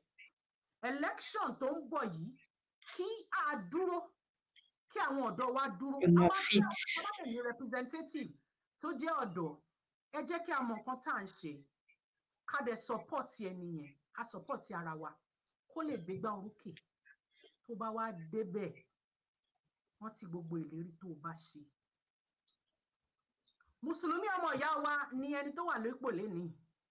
Mùsùlùmí ni ó wá di ẹni tá à ń fi ẹ̀jẹ̀ sí white tó wọ̀. Ọlọ́run dẹ̀ rí wa. Ọlọ́run rí wa. Vice President wa pastor ni wọ́n. Abi. Mùsùlùmí jẹ́ olórí. Rise competition. Pastor. Kí ló dé? Àmọ́ tó bá bí oníkùlùkù wa pé kí la fẹ́ gangan. Ṣé owó la kọ́kọ́ máa mú síwájú? Ọ̀pọ̀ èèyàn ló máa mú owó síwájú. Ẹ wo àwọn ọmọ wa graduate wọ́n di hairdresser wọ́n di barber. Wọ́n di prostitute wọ́n ṣe yahoo yahoo. Lóríṣiríṣi. Mi ò lọ jìnnà. I have it in my family. They are graduates. Kò síṣẹ́. Nígbà tí teacher ti ń gba 30,000 naira. Lórí 30,000 naira ní salary. Kí ló fẹ́ fi ṣe? Dó teacher náà ní tiẹ̀ lọ́wọ́ o. Gbogbo àwọn ìwé àti pẹ́ńsù tíjọba ń kó fún yín pé kẹ́ ẹ máa fún ọmọ kò lọ lé ni. Ẹ ń tà á fún àwọn ọmọ yẹn níwèé. Wàláhì gbogbo alájọ ń dàlú náà rú. Ìjọba rí wa tán náà ṣe ń ṣe wọn tán ṣe yẹn. Ìjọba ò dẹ̀ lè dá owó kan jí tí ìwọ tí o jẹ́ tí o bá pass through àwa. Kọ́ ló máa pass through. Gbogbo àwọn jàǹdùkú tó ń kó kiri yẹn, many of them are youths. Many of them, almost all of them are youth. Èló ni wọ́n fún wọn. Why do you always put money first? Why is it that money owó yẹn ló jọ wá lójú? Ìlú yìí ń fún àwọn tí wọ́n ní kàn self-isolate nílé tí ó kù díẹ̀ káàtó fún. Ìlú yìí ní scheme tó ń fún ní £500 each. Wọ́n lè fi jókòó sílé. Not everybody. Àwọn ẹlòmíì wà tó jẹ́ pé wọ́n wà entitled láti gbowó, but they don't want to take it. They think the country is going through a lot of suffering at the moment. And many of them like, okay, we'll bear it, it's okay. But when I gbé opportunity in Nigeria, everybody will get up. Even I want to they don't need it. For how long are we going to live our life like that? For how long are we going to live our life like that? Níjọ́ wo ni a fẹ́ dẹ́kun ìmọ̀tara ẹni nìkan yìí máa fi owó. Wọ́n á ní lẹ́yìn owó ni. Lẹ́yìn owó tún ni kí ló dé? Kí la fẹ́ fi owó ọ̀hún ṣe? Ohun ayé ni. Ayé náà dẹ̀ la máa fi sí. Ayé la ti bá owó, ayé la máa fi sílẹ̀ lọ. Owó ṣe pàtàkì níbi tí ayé ẹ̀dá. Àmọ́ kíyàn ní ìbẹ̀rù Ọlọ́run, kíyàn ní ìfẹ́ Ọlọ́run, kíyàn ní ìfẹ́ ara ẹni àti ìfẹ́ ọmọlàkejì ó ṣíwájú gidi. Kí Ọlọ́run láàánú jùlọ kó má fi wá sílẹ̀. Abiyamọ ayé, èmi rí fídíò kan tí wọ́n la orí ọmọ ènìyàn. Wọ́n la orí ọmọ bìnrin. Orí ọmọ bìnrin wọ́n la. Gbogbo yẹn la wá ń dá sórí social media kí ló dé? La wá ń dá gbogbo ẹ̀ sórí social media. Wọ́n ṣe yìnbọn fórí eléyìí tó ń ṣẹ̀jẹ̀ bí lè ṣe ń pọ̀jẹ̀ lẹ́nu. Pẹ̀lú bí wọ́n ṣe fi ìbọn gún, wọ́n ṣe fi ọ̀bẹ gún kan lójú, wọ́n sì ń nà.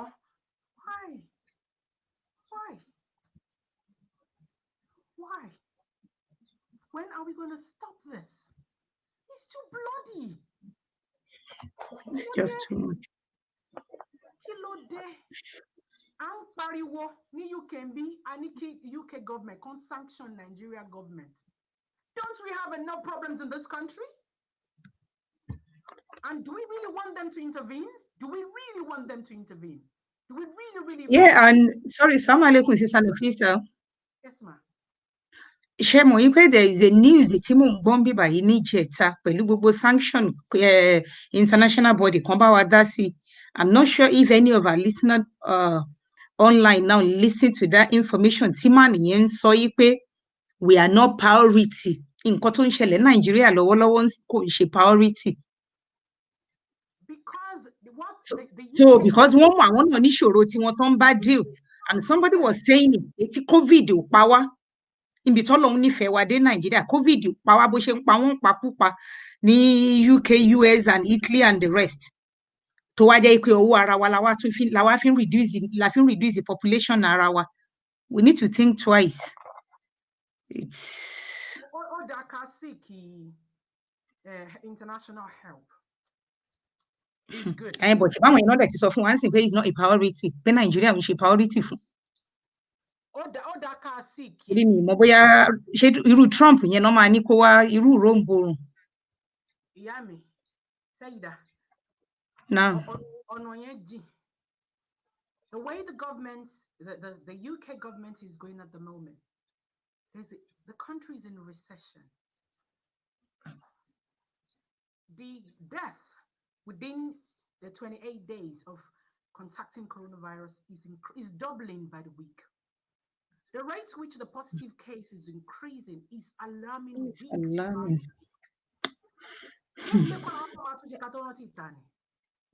Àbí ilé la máa ń wò ká tó sọmọ lórúkọ.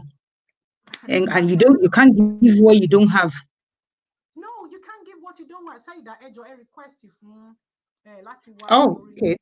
Ti 1 hour ti lapse. Oh, okay. It's good to seek help. It's good to seek help, but we just have to think truly. How many years làwọn Syria ti fi ń jagun? Kí ló ń ṣẹlẹ̀ níbẹ̀? Yes, I just did. In tó wá funny jù bẹ́ẹ̀ ni wípé aláàfẹ́ pín. Aláàfẹ́ pín Yorùbá fẹ́ dá dúró. Ṣebí n ta fẹ́ dá dúró náà lórí láti fẹ́ sùn tán yẹn. Bí a ṣe ń ṣe yìí ni a ṣe fẹ́ dá dúró. Seyida mi mọ̀ kan tó okay, ó ti padà. Yeah, I'm on now. Dá dúró leléyìí. What are our priorities? What are our priorities? And we need to stop this idea of the government has to do everything for us. We have multi-billionaires in Nigeria. The government doesn't do everything in this country. No. Àwọn tó lówó, àwọn tó ní position, àwọn tí wọ́n jẹ́ celebrities, àwọn tó jẹ́ top people. They come together to support the country.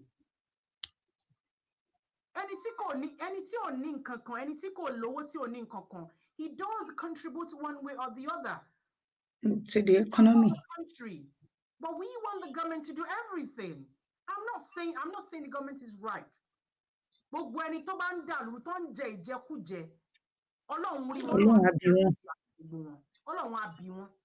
but we have to do the things we need, the proper things. Muslimini, I need Latin patience. Bẹ́ẹ̀ni. Wọ́n ní téèyàn bá ń ṣàdúrà gan kó fi sùúrù kún. Sọ́bùr àti ká mọ ohun tá a fẹ́ ní ìsìn oníkálukú wa ń bẹ̀rù. Oníkálukú wa ń bẹ̀rù. Bíbẹ̀rù yẹn ṣe lè pọ̀ tó ẹ jọ̀ọ́ ẹ má jẹ́ ká dákẹ́. Wọ́n lè ní ká jókòó lé. Àwọn ẹ jẹ́ ká ní network bí a ṣe máa ṣe meeting láti máa progress to put to paper the things we want, the actions that we need. Sister Nafeesa, somebody put it in the message that you should increase your volume, the volume that they can't hear you properly. So probably you move closer to the Ustaz Jamil. Okay, Shelly. Monica, close to the Oh, okay. Yeah. But tell Sister Nafeesa to increase our voice over. Oh, okay. Yeah. Okay. I hope it's much louder now. Forgive me. I hope it's more louder. Okay, thank you. I've not been. I'm so sorry. I've been carried away. Ejo, we have time for interactive section. I think we've said a lot. We have like 20 minutes to finish the program. Yeah, probably people should call in and let's hear their opinion as well. You can so right in you. Ejo, about studio 07931 004 the studio number 07931 004 But àti awani ori Facebook àti Instagram. I hope the voice is louder now. Is loud enough. Kolon ko shanu wa. Sister Mojisola Omotoyosi, thank you for joining us today. Ọlọ́run aláàánú jùlọ kò ní fi wá sílẹ̀. Sister Aderonke Roji, Ustaz Obamdele Awolesi, Sister Olabisi Shadare, mo kí gbogbo wa pátápátá. Sister Ajao Azizas Omolawa. Sorry if I didn't pronounce that properly. Sister Fatima Eyitayo, thank you for joining us. Sister Kike Lomo Junei, thank you for joining us. Sister Olanike Ashekun, wa alaikum salam wa rahmatullahi wa barakatuh. Sister Bolanle Ayekoti, wa alaikum salam wa rahmatullahi wa barakatuh. Sister Monsurat Odumbo. That is the problem. We have fake news, unverified sources. Bene. Wa alaikum salam wa rahmatullahi wa barakatuh. Umu Ashanke, True Talk, thank you so much. Sister Karimat, Auntie Karimat, Ronke Odunuga Olofinjana. Wa alaikum assalam wa rahmatullahi wa barakatuh, ma. Assalamu alaikum wa rahmatullahi wa barakatuh. Talon pe ati blessing pe wow. Praise Erasa. Yes, Benny, sir. Nice lecture. Alhamdulillah. Amin ya Allah. Nice topic. Alhamdulillah.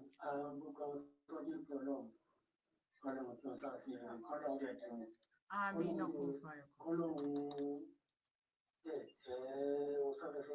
Amin summa amin. Amin ya Amin ya Allah. Amin ya Benny. Tíjọba fi òfin lẹ̀ ẹ jẹ́ ká tẹ̀lé òfin yẹn. Bẹ́ẹ̀ni. Ká ní wọ́n tẹ̀lé òfin yẹn ni ohun tó ṣẹlẹ̀ yìí ó lè má tó yẹn.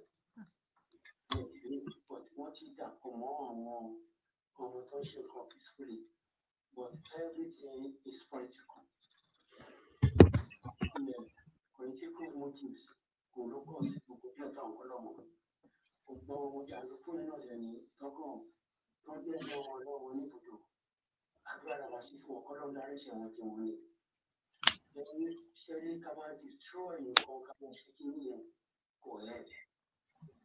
Now, let us unemployment ló máa pọ́n tà sí. transportation very, very low. Now, few months there, cost of transportation will rise. Even taxi or car will rise.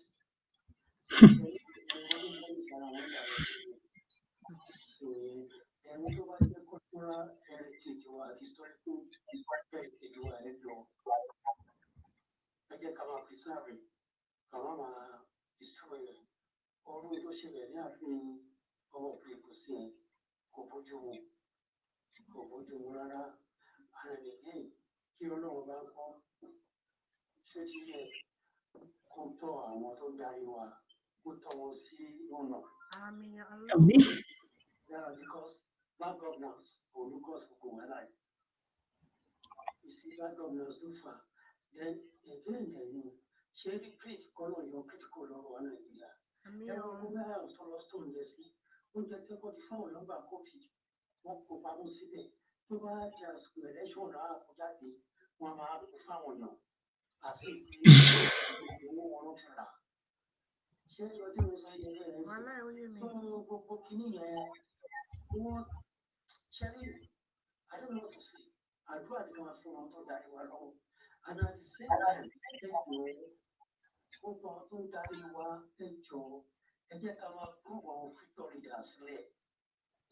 no, if you want to go about governance. So I'll talk about governance, not my team train one. So we are all trained on that one. Let me go to train on that one. I want to train you. No, train, but they are all training their own children. Come on, take over. No, you go to be on the jail. Money, I'm not know the share NPC or the share central bank. And now, a lot of people with masters. Therefore, parents are not in free. No, in take care of. It's all over. You go now. I just thought no more. So I thought time that you come over for just for. No, really, it's a wake-up call. When you want to run away, fight to go back and fight another day. How really I want to back one of the places. So to buy said for me, you see, I want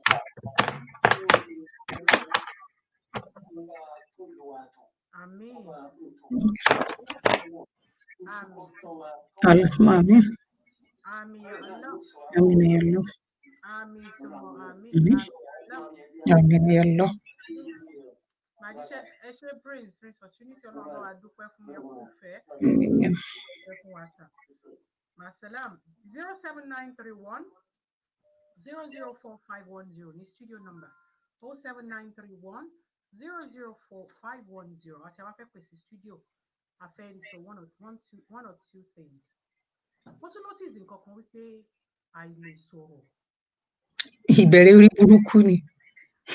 Wọ́n máa ń ní pé kí a jáde kí a wá sọ̀rọ̀ ohun tó ń ṣe wá.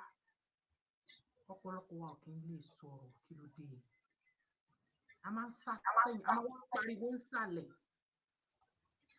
Bí àwọn ọ̀dọ́ ti ṣe ní àwọn fẹ́ ní ibi méjì tán fẹ́ dúró sí. In fact, ẹ̀tọ́ wọn request fún ọlọ́pàá ìlú because they are making peaceful protest. They have the right to request from the government, bóyá Lagos government, to give them armed officers or officers unarmed to protect them. To protect them. Nítorí peaceful protest náà ń ṣe anyway. So this is part of knowing your rights and doing things the right way. They have the right to request for àwọn ọlọ́pàá to protect them while they are protesting. This is another area we should look into. So when we are asking, anytime there is a protest, we should ask for policemen that will protect us while we are doing whatever we are doing. The protest we are doing is very important. Tó bá jẹ́ pé a ní àwọn ọlọ́pàá tí ìjọba tán fún wa láti máa monitor protect wa ni, ohun tá à ń sọ ìkọlà máa sọ. After all, nígbà tí nǹkan bá ṣe, wọ́n máa mọ̀ wípé okay, àwọn èèyàn kan ló ń ṣe báyìí, àwọn èèyàn kan ló ń ṣe báyìí.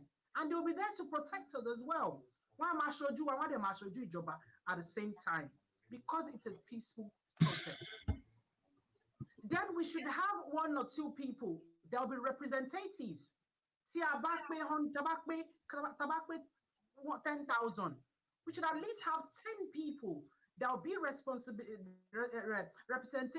from each sectoral group. Let's have representative to speak, to be the there'll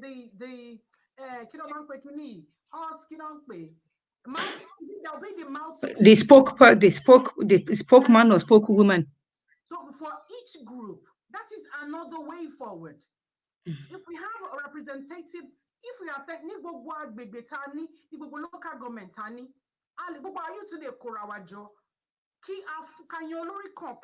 to represent each and every one of us. And these leaders will come together and do their meetings. That's another way forward. We need to strategize properly. Because the youth No, that's not what I'm saying. In a situation like that, àwọn Nancy ìkan tọ́nà fi 11 billion ra omi mo ní ṣé nu lagoon náà ń da pure water sí. Protest kékeré tán ṣe wọ́n náà fi 11 billion ra water mo yà close ẹ̀mí ìmọ̀ how far is true o but wọ́n ní 11 billion àbí 11 million dẹ̀ náà fi ra wa pure water fáwọn tó ń protest bóyá àwọn òrìṣà ọ̀run náà ti wá mú pure water. Oh, I don't know. Sister Rashida Afolarin, mashallah, my sister. All the way from United States. All the way from America. Eshio, thank you for joining us today. May Allah bless everyone. Brother Ibrahim Adelani, my regards to our beloved sister Ayeola Latifa. Thank you so much. Afami. Musalamo. Asalamo. Ọlọ́run if you wá sílẹ̀ o, a tún gbàdúrà wa jù báyìí lọ. Amen. Sister Vivian Olushola Daniels, time to act. Thank you so much. Sister Mansura Odumbo. Every individual. Àwọn ti Kòròdú connection. Àwọn bàbá àwọn ìyá ọkọ yín nìyẹn. Ìyá ọkọ mi máa kún. Odumbo àwọn Kòròdú nìyẹn. Káòsì, ẹ̀yin Kòròdú ọ̀gá ìlúkúmẹ́dẹ́mẹ́dẹ́ ìlúkúmẹ́dẹ́mẹ́dẹ́. Ìlú tí ò sálárù àfoní wheelbarrow. Ẹni bẹ́ẹ̀ ni àṣàlẹ̀ jẹjẹ bẹ́ẹ̀ tí òrò obìnrin tí òrò ọkùnrin bẹ́ẹ̀ láyà ń bẹ nílé. Bí ogún bí ọgbọ̀n la ṣe pọ́ kí ẹjẹ́ pẹ́ lé ọkọ. Ẹ ṣé o, mo bìlí porí yín ti wú máa gbowó oríkì mi yẹn ní àìpẹ́. Sister Jamila Mahmoud, Sister Nafeesa, please increase the volume. Okay, I'm sorry. I hope you're on my side. I didn't realize and I didn't read the messages on time. Sorry about that. Sister Onyola Oloyin. Wa alaikum assalam wa rahmatullahi wa barakatuh. Thank you for joining us. Chuma Mubarak to every one of us. Sister Mansura Odumbo said something. I disagree with you on the fact that we have problem only in Yoruba land. We have our peculiar problems, and that boils down on the level of exposure. Well, sister, trust, yeah. We are all entitled to our own opinion. But what I've noticed is every individual, every region, every country, every state, every adubo, you all have problems. At least neighborhood. Everybody lonely problem, but ours is too pronounced. And because we are not united, and you can agree with me, that's a fact, the truth. Why are we like that? We see it in abroad. At least here, one of the common places. Yes, it happens. Even people living abroad for so many years, they're not changing. Problem. And he said, even the United Kingdom, we have a lot of problems. This country is in recession. There's a lot of unemployment. Many people are in distress. While in the United Kingdom right now,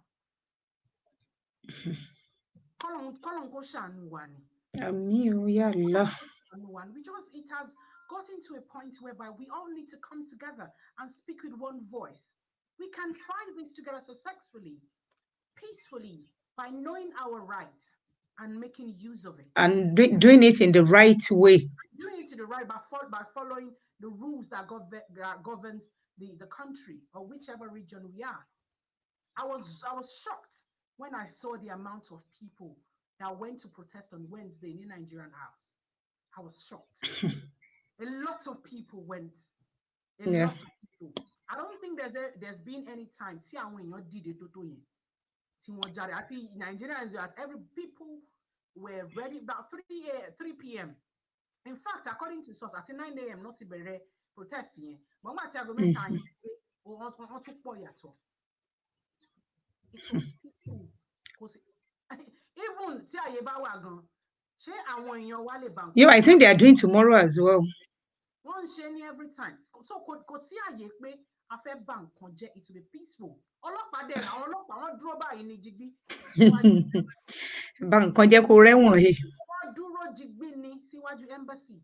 That's why I said earlier that we can always, we should, in fact, we must seek, we must request for policemen to protect us when we are doing our next protest. We have the right to. We have the right to. So we need to establish our rights and know how to utilize them properly and do things according the right way. Not everybody, the broadcast, everybody can't join. Everybody ló fẹ́ sọ̀rọ̀. Celebrity quick one. It's just a reality, and it's time that we need to make a difference. Sister Bimbola Awolesi, Ustaz Bimbola Awolesi, when the so-called Odo cannot even be trusted, then Àwọn gan fẹ́ jẹ gbogbo ẹ̀ tán. Because the generation tí ó lè tún Nàìjíríà ṣe o, I don't think they are born yet. Ọmọ kékeré lásán ẹ fẹ́ ránṣẹ́, ó fẹ́ gbà nǹkan. Àbí? Ọmọ kékeré níṣẹ́, ó fẹ́ gbà nǹkan. Ẹnu wá fẹ́ tó jẹ́ pé I don't get it. I honestly don't get it. Ṣé wọ́n ń ṣe bẹ́ẹ̀ ní ìlú Ìgbò àbí ìlú Haúsá? Tó bá ń ṣe àbáwọn gbébẹ̀ so wọ́n á máa lọ yanjú ẹ̀ ní dìpátímẹ́ǹtì tiwọn náà. Nǹkan tí ń sọ fẹ́yàn kan nìyẹn yí pé tá a bá ń sọ yí pé àwa Yorùbá, in all fairness, just because we don't want to break this, àfẹ́wà derail away from today's topic ni. Tribalism láàrin àwa Yorùbá yẹn, we save that one for another day. Because at the end of the day, à ń sọ yí pé kí lorúkọ ẹ̀, maybe because Yorùbá ni wá, nǹkan tó ṣẹlẹ̀ láàrin wa la rí. Àwa Yorùbá a ní ìṣòro yẹn tó pọ̀ jù. Let's face the reality. Hausa, níwọ̀nba time tèmi fi bá wọn gbé, àwọn tó mọ̀ ìran Hausa, mi ìmọ̀ Igbo, mi ìmọ̀ much nípa Igbo, I only serve 1 year ní ilẹ̀ Igbo. But àwa Yorùbá, any slightest opportunity tá a bá rí, a fẹ́ expose ara wa. Hausa would rather do their rankadede. Ọmọ wọn wá lọlé lọ nà ni. Ta làwa máa ti nà ọmọ tiwa tá máa ti ṣí aṣọ lára ẹ̀, tá fẹ́ tú gbogbo nǹkan tó ń ṣẹlẹ̀ tó tá mọ̀ ń pa ẹ̀, a fẹ́ ṣí gbogbo ẹ̀, a fẹ́ dá gbogbo ẹ̀rù. Somebody was saying it lọ́jọ́ wo yí pé àwọn nǹkan tó ń bàjẹ́ kọ́ má jẹ́ ká mú tribe wò. A máa mú tribe wò at the end of the day. Ṣé wọ́n bí wọn dá protest wọn tó ń ṣe kán wọ palace ọba wọn lọ kán lọ máa gbọ́ pàṣẹ nílẹ̀ Haúsá? Ó di fídíò mélòó tá a rí tó jáde táwọn èèyàn kan lọ nú palace tán lọ gbé kí lorúkọ ẹ̀. We are not saying nǹkan táwọn yẹn náà àwọn náà jọ mọ nǹkan tán jọ jẹ yóò tán fi ń bára wọn gbọ́ pàṣẹ gbé gbogbo nǹkan bọ̀. Ọmọ wo náà bí dáa tó máa wọlé igwe kan lọ tó máa lóun fẹ́ lọ gbọ́ pàṣẹ? Ọmọ wo náà máa bí dáa tó máa wọlé emir ìlú kan lọ tó máa lóun fẹ́ gbọ́ pàṣẹ? Let's face the reality. Àwa Yorùbá abàjẹ́, ìyẹn mọ́ wa lára. I'm not sorry to say that. Ó mọ́ wa lára. Àwọn ọmọ Yorùbá náà dẹ̀ ń sọ Yorùbá. The video tèmi watch yẹn létí swimming pool tó ń sọ yí pé àyẹ́ lọ wẹ̀ nínú omi yẹn, because ìgbà tí n kọ́kọ́ rí mo wò pé no kò lè jẹ́ Yorùbá làwọn eléyìí. Bóyá ọmọ kí lorúkọ ẹ̀ bá àwọn Yorùbá wà níbí kí lorúkọ ẹ̀ yẹn tá a bá tiẹ̀ wá bẹ̀rù anything ló yẹ ká bẹ̀rù ṣèṣe náà pé àbí heritage ti wà leléyìí. Àti wọn lọ sí ṣọ́ọ̀bù àwọn ẹni ẹlẹ́ni ṣọ́ọ̀bù tó ti ń ta baby food, ẹ̀ ń kó baby food bí ẹni tán fi ṣe. Abeg, in fact. Ọlọ́run á là wá o. Ọlọ́run ò ní bọ́ sókè, àwa náà là kọ́kọ́ agbára wa. Àwa náà la máa ṣe ìbọ̀, I haven't said that. Ọlọ́run ò ní bọ́ látòkè. Sister Monsurat Odumbo, let me give you an example. I work with the government, was sick, and my hubby took me to my HMO hospital, but was turned down at the said hospital, claiming my name has not been sent and the money has been deducted from my salary. Can you imagine? That's very possible. Like I said, corruption is everywhere. Corruption is everywhere, but only limits. What I'm trying to say is, like that hospital, you can take it up with them. You can of course you are right. Your money, yes, will be refunded, and also with a commission. I'm sure they will pay you commission for the distress if you know you are right, and if you know you've done the right thing. In this country, in the Western country, if you are right, see, if you know you're right, you will fight it. Àbí o. I'm a fighter. But when we're trying Àbí to tí pẹ́ẹ̀nì bá ti ṣe é kọ àpàdìjọ tákù ẹ̀ náà ni a máa kọ́ lọ síwájú kọ́ lọ sẹ́yìn. it will take long, but we will definitely get there. But what Get we're trying to say is, our Yoruba, we talk, but we need to act. We talk a lot. We shout a lot, but we need to act. We need action. to act. And that action, yeah, it doesn't have to be violent. Violence, yeah. Our pen only is a sword. Ah, We can write. bẹ́ẹ̀ We know ni o. people that can talk. They can be our representatives. We need to have this love for that country. What I'm fighting for here, we need to have people that can represent us, not representing us only. Again, I'll repeat, knowing what you want and how you want And it. how you want it. How you want it is very important. And that's why Thomas election in the Western country, they go for a series of debates. They will ask questions. Àbí. On my test in knowledge at trust. I want to offer candidates. If our government is not doing that, we need to force them to do things like To that. do it, let them come for debates. Every time election battle, if they haven't done what we ought or we ask them to do, then we don't vote. We have rights. Let's know and use our rights properly. Let's know and use our rights properly. Mi ò nítorí pé ẹ fẹ́ fún mi ní 1 million. 1 million pounds. Can you vote for ẹni tí èmi fúnra mi mọ̀ bí kò kì í ṣe èèyàn Pé kò dáadáa? capable. So hell with that money. Èmi ò kì í ṣe ẹrú owó, and I will never be. But some people would think, 1 million. 1 million pounds. 1 million yẹn tiẹ̀ ti pọ̀ jù 200 ṣe nígbà táwọn èèyàn bá lè máa vote torí abọ́ gàrí kan àbí nǹkan tó jẹ́ wípé kò tiẹ̀ worth it at all. Yorùbá ló máa àwa Yorùbá náà la ní pé ajá tó bá máa bá kí ló máa ń sọ Yorùbá náà ajá tó bá kiri kọrin á jẹ̀gbẹ́. Àgùntàn tó bá bá járìn á jẹ̀gbẹ́. Ìgbẹ́ yẹn ń wù jẹ ni. Ìgbẹ́ yẹn ń wù jẹ ni. Because if you are real and you know that this thing is wrong, you need to do everything possible to say this is wrong. And talk to people, persuade people around you. Let them understand that this thing is wrong and there are better ways to do things. We are talking about the future. But when you send money home, if you have the opportunity to go to Nigeria and see those people you are sending money home to, you will see that they are even living large. They are living large. They have better phones than you.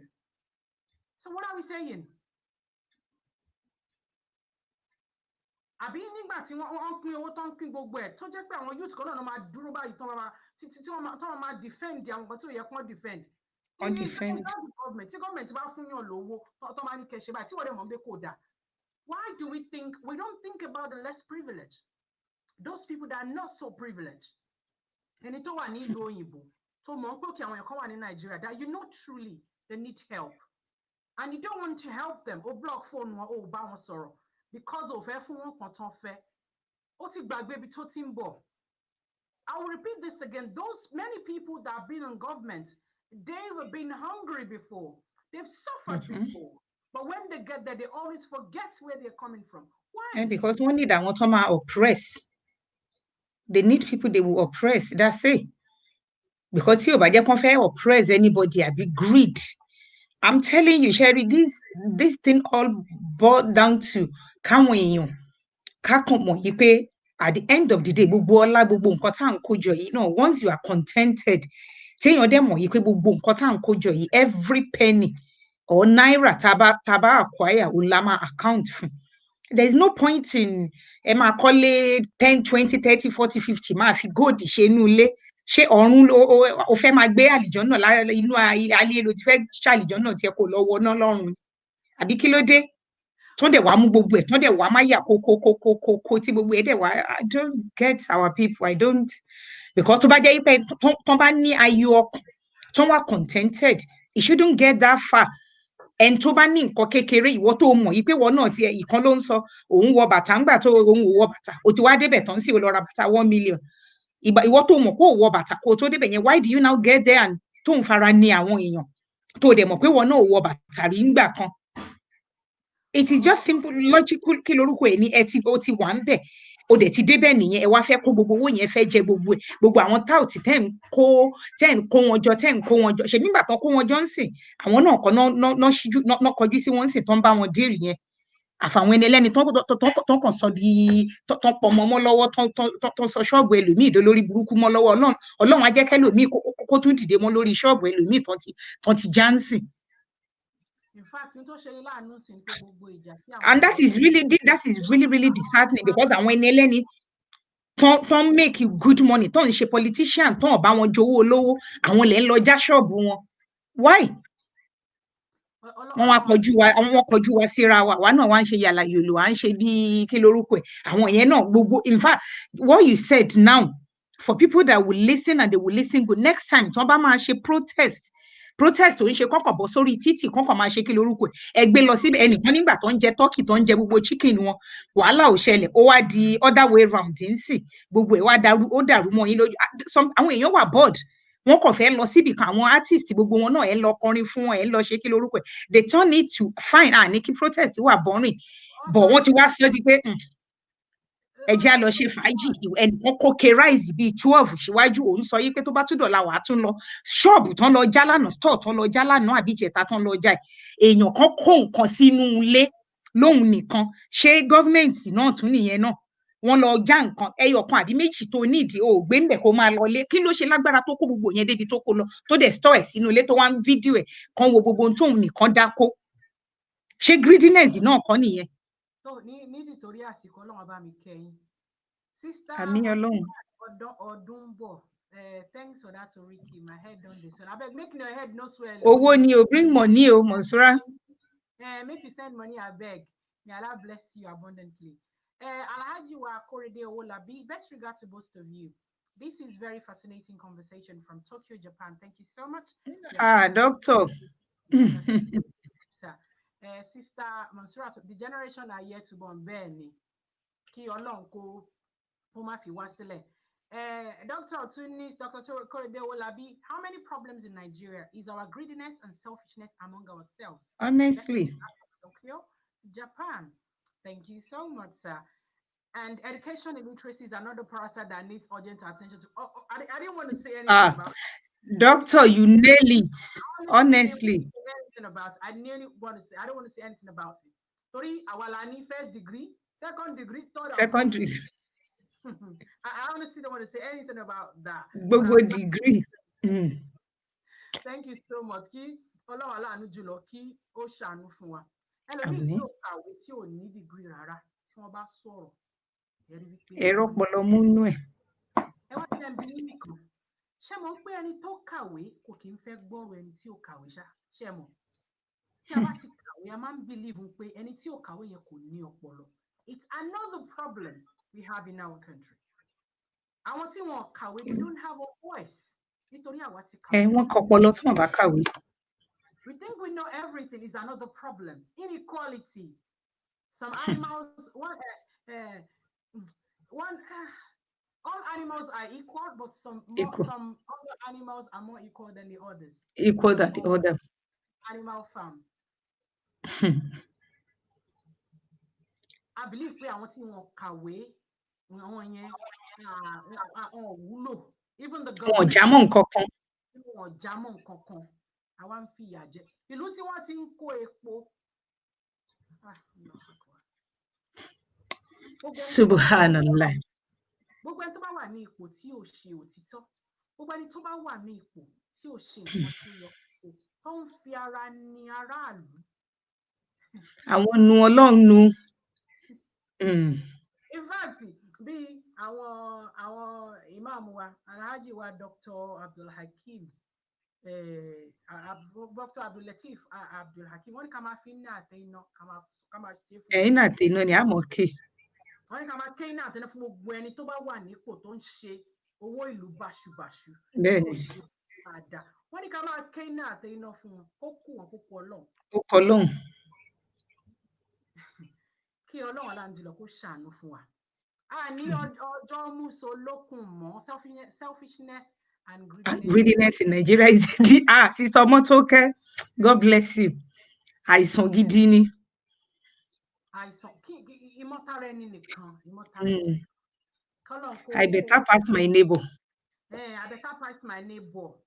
We cannot come together as one community kájọ ṣe nǹkan papọ̀ bá a ṣe ní ẹni Nàìjíríà yìí ti gbogbo wa ni kó máa gbọ́dọ̀ bàjẹ́ torí kò sí ibòmíràn tí a lè lọ àjò ò lè dàbí ilé ẹ jẹ́ ká fọwọ́sowọ́pọ̀ ká fìmọ̀ ṣọ̀kan gbé kémi gbé.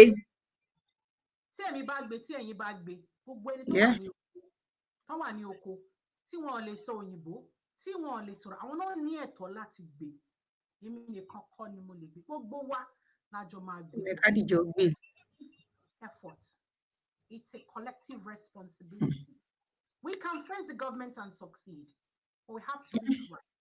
Know your rights first and do things properly. Then we now ask God for guidance, protection. Guidance, honestly. Then we are talking. But ẹ̀mí tó ń lọ ní Nàìjíríà ní ojoojúmọ́. Ní ojoojúmọ́ kò ń ṣe ọ̀sẹ̀ o. Ẹ̀mí tó ń lọ láti bí ọdún mẹ́wàá sẹ́yìn. Tí a bá ka àwọn ẹni tí wọ́n ti gé pàtì ara wọn tó ti lọ ṣògùn owó àwọn tó ń jí gbé àwọn tó kàn padà tí a bá ka wọn ní ìlú yẹn ó dẹ̀ wà lára nǹkan tí Ọlọ́run ò nífẹ̀ẹ́ sí. Ọlọ́run ọba ò fẹ́. Kò sí ẹni tó lè dà ó wà lára nǹkan tí Ọlọ́run máa fi ń bínú sí èèyàn kéèyàn pa èèyàn.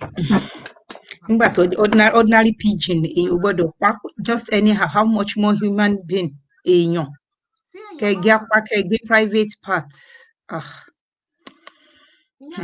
alone is a lesson that the amount of the death in Nigeria, the amount of souls, innocent souls that are being killed in that country, that alone. Ṣé ẹni tó bá ń ṣe irú ìlú tó máa ti ń ṣe ṣé ìlú yẹn máa ń nísìnyí ṣá nítorí ìwà tí Ọlọ́run fẹ́ sí ni. Ìta ẹ̀jẹ̀ sílẹ̀. Àwa là ń lọ ṣọ́ọ̀ṣì. Àwa la dẹ̀ ń lọ mọ́sálásí ju chọ́ọ̀chì tó wà Nàìjíríà gan ó fẹ́ pọ̀ chọ́ọ̀chì mosque àti university mate in fact mi rò pé country kan wà tó ní mẹ́tẹ̀ẹ̀ta yẹn tó wà. Ẹni tí ó kàwé kò ní voice ẹni tí ó kàwé ò ní voice. Kò ní voice. And they have rights. Ẹni tí ó kàwé ò ní voice. Ṣebí Yorùbá náà ló ní bí mi ò bá kàwé mo kọ́gbọ́n orí mi bí mi ò kàwé àbí kíní kan mi ò kàwé o bí mi ò kàwé mo ṣe ẹni tí ò kàwé kọ́gbọ́n orí ẹ̀ náà. Ìyá mi ó tiẹ̀ máa ń ní ọ̀rọ̀ kan tí Yorùbá máa ń sọ pé tí èèyàn ò bá lówó téèyàn bá lówó lẹ lè máa mọ̀ ọ̀wọ́ ẹni yẹn. Bẹ́ẹ̀ ni ẹni tí ò bá tí ì lówó kò tí ì wá oníwà ló ṣì ń wù. Ẹ jẹ́ kán fi kí lorúkọ ẹ̀ kan dán wò nísìnyí kọ́kàn fi kánsẹ́lọ̀ àdúgbò kan dán wò nísìnyí náà máa gara tọ́kì ni. Ọlọ́run á ṣàánú wa káwa náà ṣàánú wa. Àmín ya Allah. On a lighter note, we have to read our story because the program will end soon. I'm very grateful to you for this. Please share this program. It will be useful. It will be useful for somebody. Let other people reason. You can leave your comments. I appreciate all the comments so far. May Almighty God reward every one of us. Amen. Àmín. Àmọ́ Yorùbá náà ló ní tó bá kọwájú sí wa káàtá tó bá kọ ẹ̀yìn sí wa káàtá. Ó ti kà wá nìkan sì ká tẹ́rù ara wa pa. Exactly. Gbogbo ìgbà kọ́ la máa pastor wa pamper ara wa. Àwọn kan wà tó jẹ́ kí n máa bára wa sọ òtítọ́ ọ̀rọ̀. The truth hurts, but it has to be said. Wọn bá tá a sọ lẹ́nu kọ́lọ̀ kó gbà ní Ìbàdàn. Tó bá jẹ́ ṣe eléyìí tó bá yẹ kí òtítọ́ kí Ọlọ́run jẹ́ kí a mú lò kó lè wọ ìdáná. Kó ní kálukú sì kọ́ ọmọ ẹ̀. Ẹni o. Bí wọ́n ṣe máa ń ní ìfaradà, bí wọ́n ṣe máa ń ní ìfẹ́, bí wọ́n dẹ̀ ṣe máa ń ronú nípa thinking about the next person. Thinking about kéèyàn wá considerate. Whether you are in this country or you are in Nigeria, or you are anywhere in the Western world, you need to teach your children how to love. If we love, we will not have greed. If we love, we will not be selfish. If it is true love, the country will be in a different state. Teach love And can we, and another thing, just quickly, Sister Nafeesa, please. Only àwọn èèyàn wa, especially our abroad, please and please. This is very rampant among us. Ká má máa sọ ọ̀rọ̀ Nigeria in a negative way fún àwọn ọmọ. Ìyẹn ẹni tó bá ta ara ilé ẹ̀ lọ́pọ̀ kò lè ríra lọ́wọ́n o. Tá bá ń fi the bad side of Nigeria only, tá bá fi hàn àwọn ọmọ tá jẹ́ kán mọ̀ yìí pé kíní kan àmì British, ó lè jẹ́ Britain. Ọmọ Nigeria ni ẹ ò kì í ṣòyìnbó. Ẹ jẹ́ ká jẹ́ kán understand yẹn, ká jẹ́ kán mọ̀ yìí pé ilé làbọ̀ sí oko.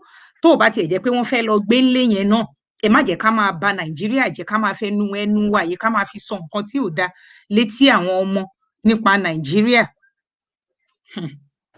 Because nísìnyí àwọn èèyàn kan wà, gbogbo bọ́rọ̀ yìí ṣe ń ṣẹlẹ̀, the negative side of it tán ti fi ń han àwọn ọmọ tẹ́lẹ̀, ìyẹn náà wá ń gbé sí wọn wájú sí pé ṣe tún ti rí o nǹkan tó ń ṣe Nàìjíríà lélẹ̀, kì í ṣe pé a sọ yìí pé Nàìjíríà ìlú wa ń bí ní UK tá à ń gbé ń bí, àwọn tó ń gbé US náà ghetto má wà ní US, ó má wà ní UK, olúkálukú máa ń faṣọ bo tiẹ̀ mà ní packaging mà ní Victoria Station, a lot of homeless ló máa wà ń bẹ̀.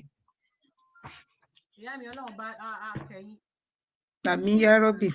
To tell the children the truth of the matter. Oh. But let's only feed them the things that are necessary for them. Much as every country don't need TTA.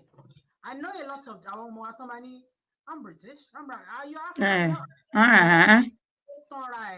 Nítorí pé àwọn tó bí ẹ Africana ni wọ́n. Àbí o. You are still Black British. Black British ni o.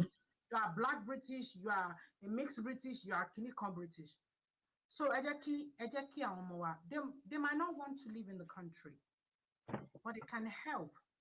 They can even become the future leaders of that country. Of course, why not if not? Si a bá fi ìfẹ́ sí wọn lọ́kàn àti ìbẹ̀rù Ọlọ́run. Ṣé rí méjèèjì yẹn? Ẹni tó bá ti ní méjèèjì, ìfẹ́ àti ìbẹ̀rù Ọlọ́run, gbogbo nǹkan ló ti ní. Kọ́lọ́run kó gba òun bá tá a sọ yìí. Story. Our program is about to finish. Story. Once upon a time. Time. Everyone can listen to this story from 101 Quran stories and dua. We've been reading this series every single week. I'm loving every single part of it. And today he's been hurt, he's been this, he's been that. Now we are talking about something totally different and relaxing. The author of our book 101 Quran Stories and Dua is Seyida Khan. And today's topic is the honored guest of Prophet Ibrahim alayhi salam. When they came to him, they said, peace. Surah Al-Adoriyat, 151, verse 25. One day, some angels came to the Prophet Ibrahim in human form. The Prophet Ibrahim alayhi salam did not recognize them.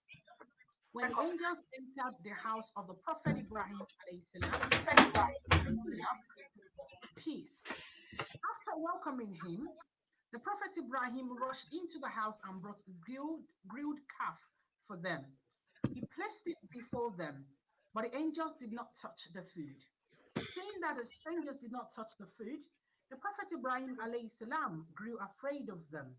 But they said, have no fear. Then the angels gave him good news of a son who would become a wise person. But the Prophet Ibrahim's wife said that she was a barren woman. But the angel said, this is the will of your Lord. He is the all-wise, he is a wise one, the all-knowing. Then the angels told the Prophet Ibrahim alayhi salam that they have been sent forth to a wicked nation living near the Dead Sea to destroy them because of their sin. I have set my face with single-minded devotion towards him who has created the heavens and the earth, and I am not one of the polytheists. I don't know why I struggle with that word. Imagine you. Surah Al-Anam, Quran 6, verse 79. The end of the story. Good news. Let's not lose hope. Today in Nigeria, in the past many years, we've been struggling. Many people are suffering.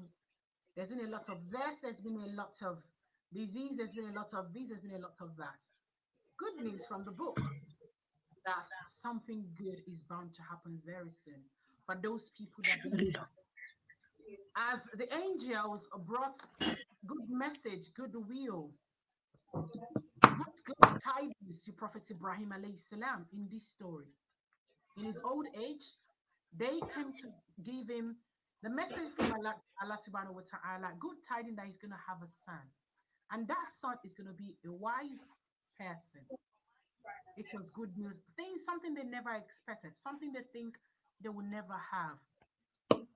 The wife was like, I'm a barren woman. She and the husband were old.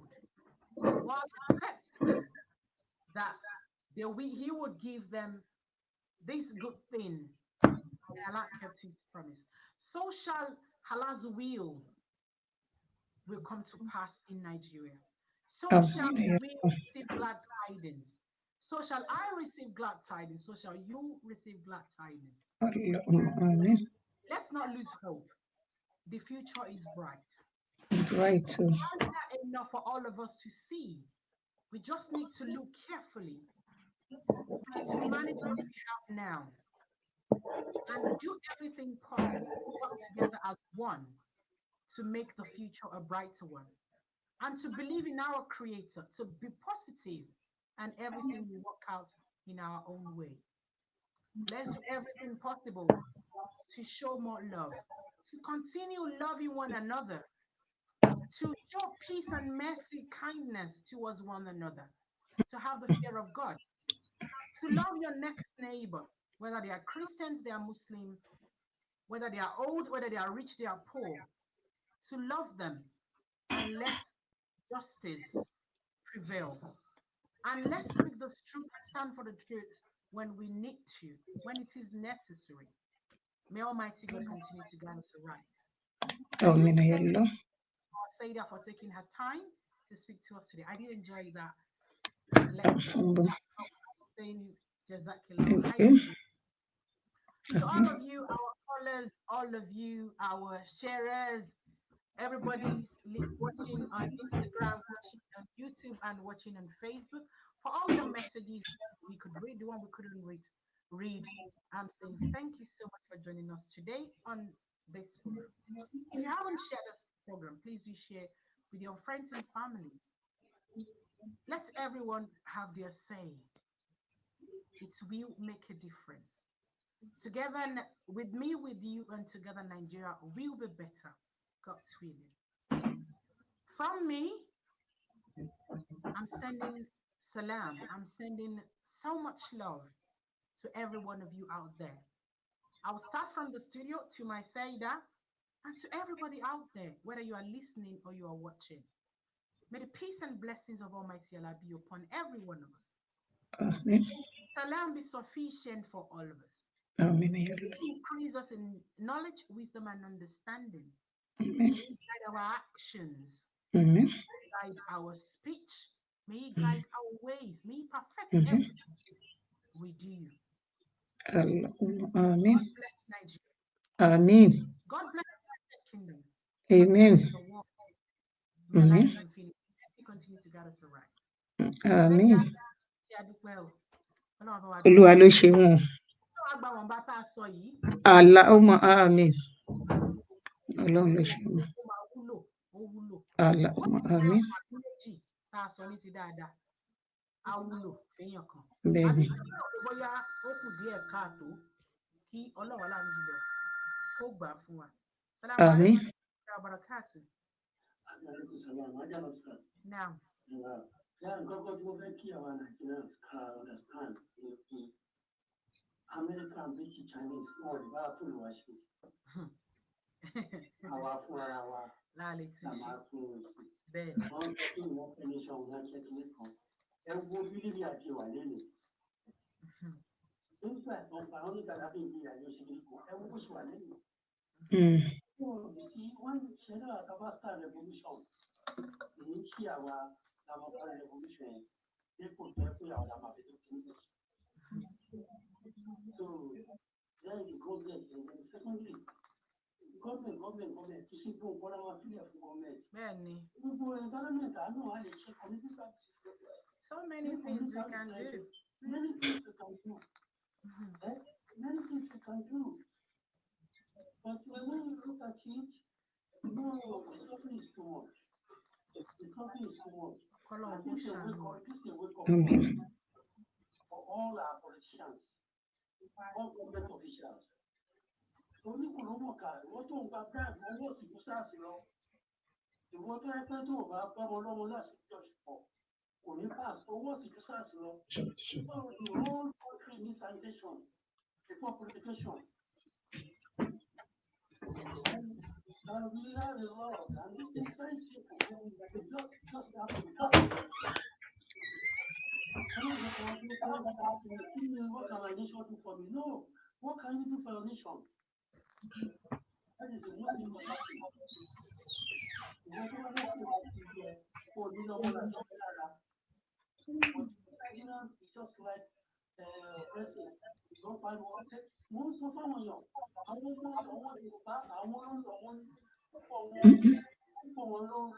bẹ̀rẹ̀ gbogbo olùtí ìṣìbò káwọn ọ̀dà kó tó jọ ìwọ̀n. Àwọn tó wọ́n lọ́ba láìsí àbíyọba Yorùbá ni wọ́n náà. Ẹ ṣàkóso gbogbo ọ̀rọ̀ tó sọ bẹ́ẹ̀ ní ẹ̀ka ṣe. Ìtọ́lẹ̀ kú díẹ̀ káàkiri sí àti àwa tí wọ́n jọba lé lórí àtàrí àdúgbò ẹ̀jẹ̀ ká yanjú ẹ̀. Àlẹ́kọ̀ọ́ fún Nàìjíríà fọwọ́. God bless Nigeria. Amen. God bless you too, sir. Ẹ ṣé àdúpẹ́ o. God bless Nigeria. Ní ká máa sọ sí wọn ti fún wa logo. God bless Nigeria. Ẹnu wa ni ká fi kọ méje. Bẹ́ẹ̀ni, àpèmọ́ra ni Yorùbá ní. Lèèyàn ń pe tèmi dire. Ẹ jẹ́ àpè Nàìjíríà sí rere. Bí èèyàn bá ń ṣèkà nígbà míì, a ti parí ètò yìí, àwọn èèyàn máa ń ṣèkà nígbà míì. Ẹni tó ń ṣe aburú mọ̀ kó ń ṣe aburú. Àbí ẹni burú mọ̀. Kí a máa wá kí a máa wá yìn. The conscience will tell him wípé wọ́n ń ṣe aburú bẹ́ẹ̀ wọ́n sì ń yìn. Ìyẹn lásán wá sí ìtọ́jú. Let's come together and work together to move the country forward. Let's come together abroad and work together so we can find our feet and solidly put our 2 feet down in the country whichever you are in.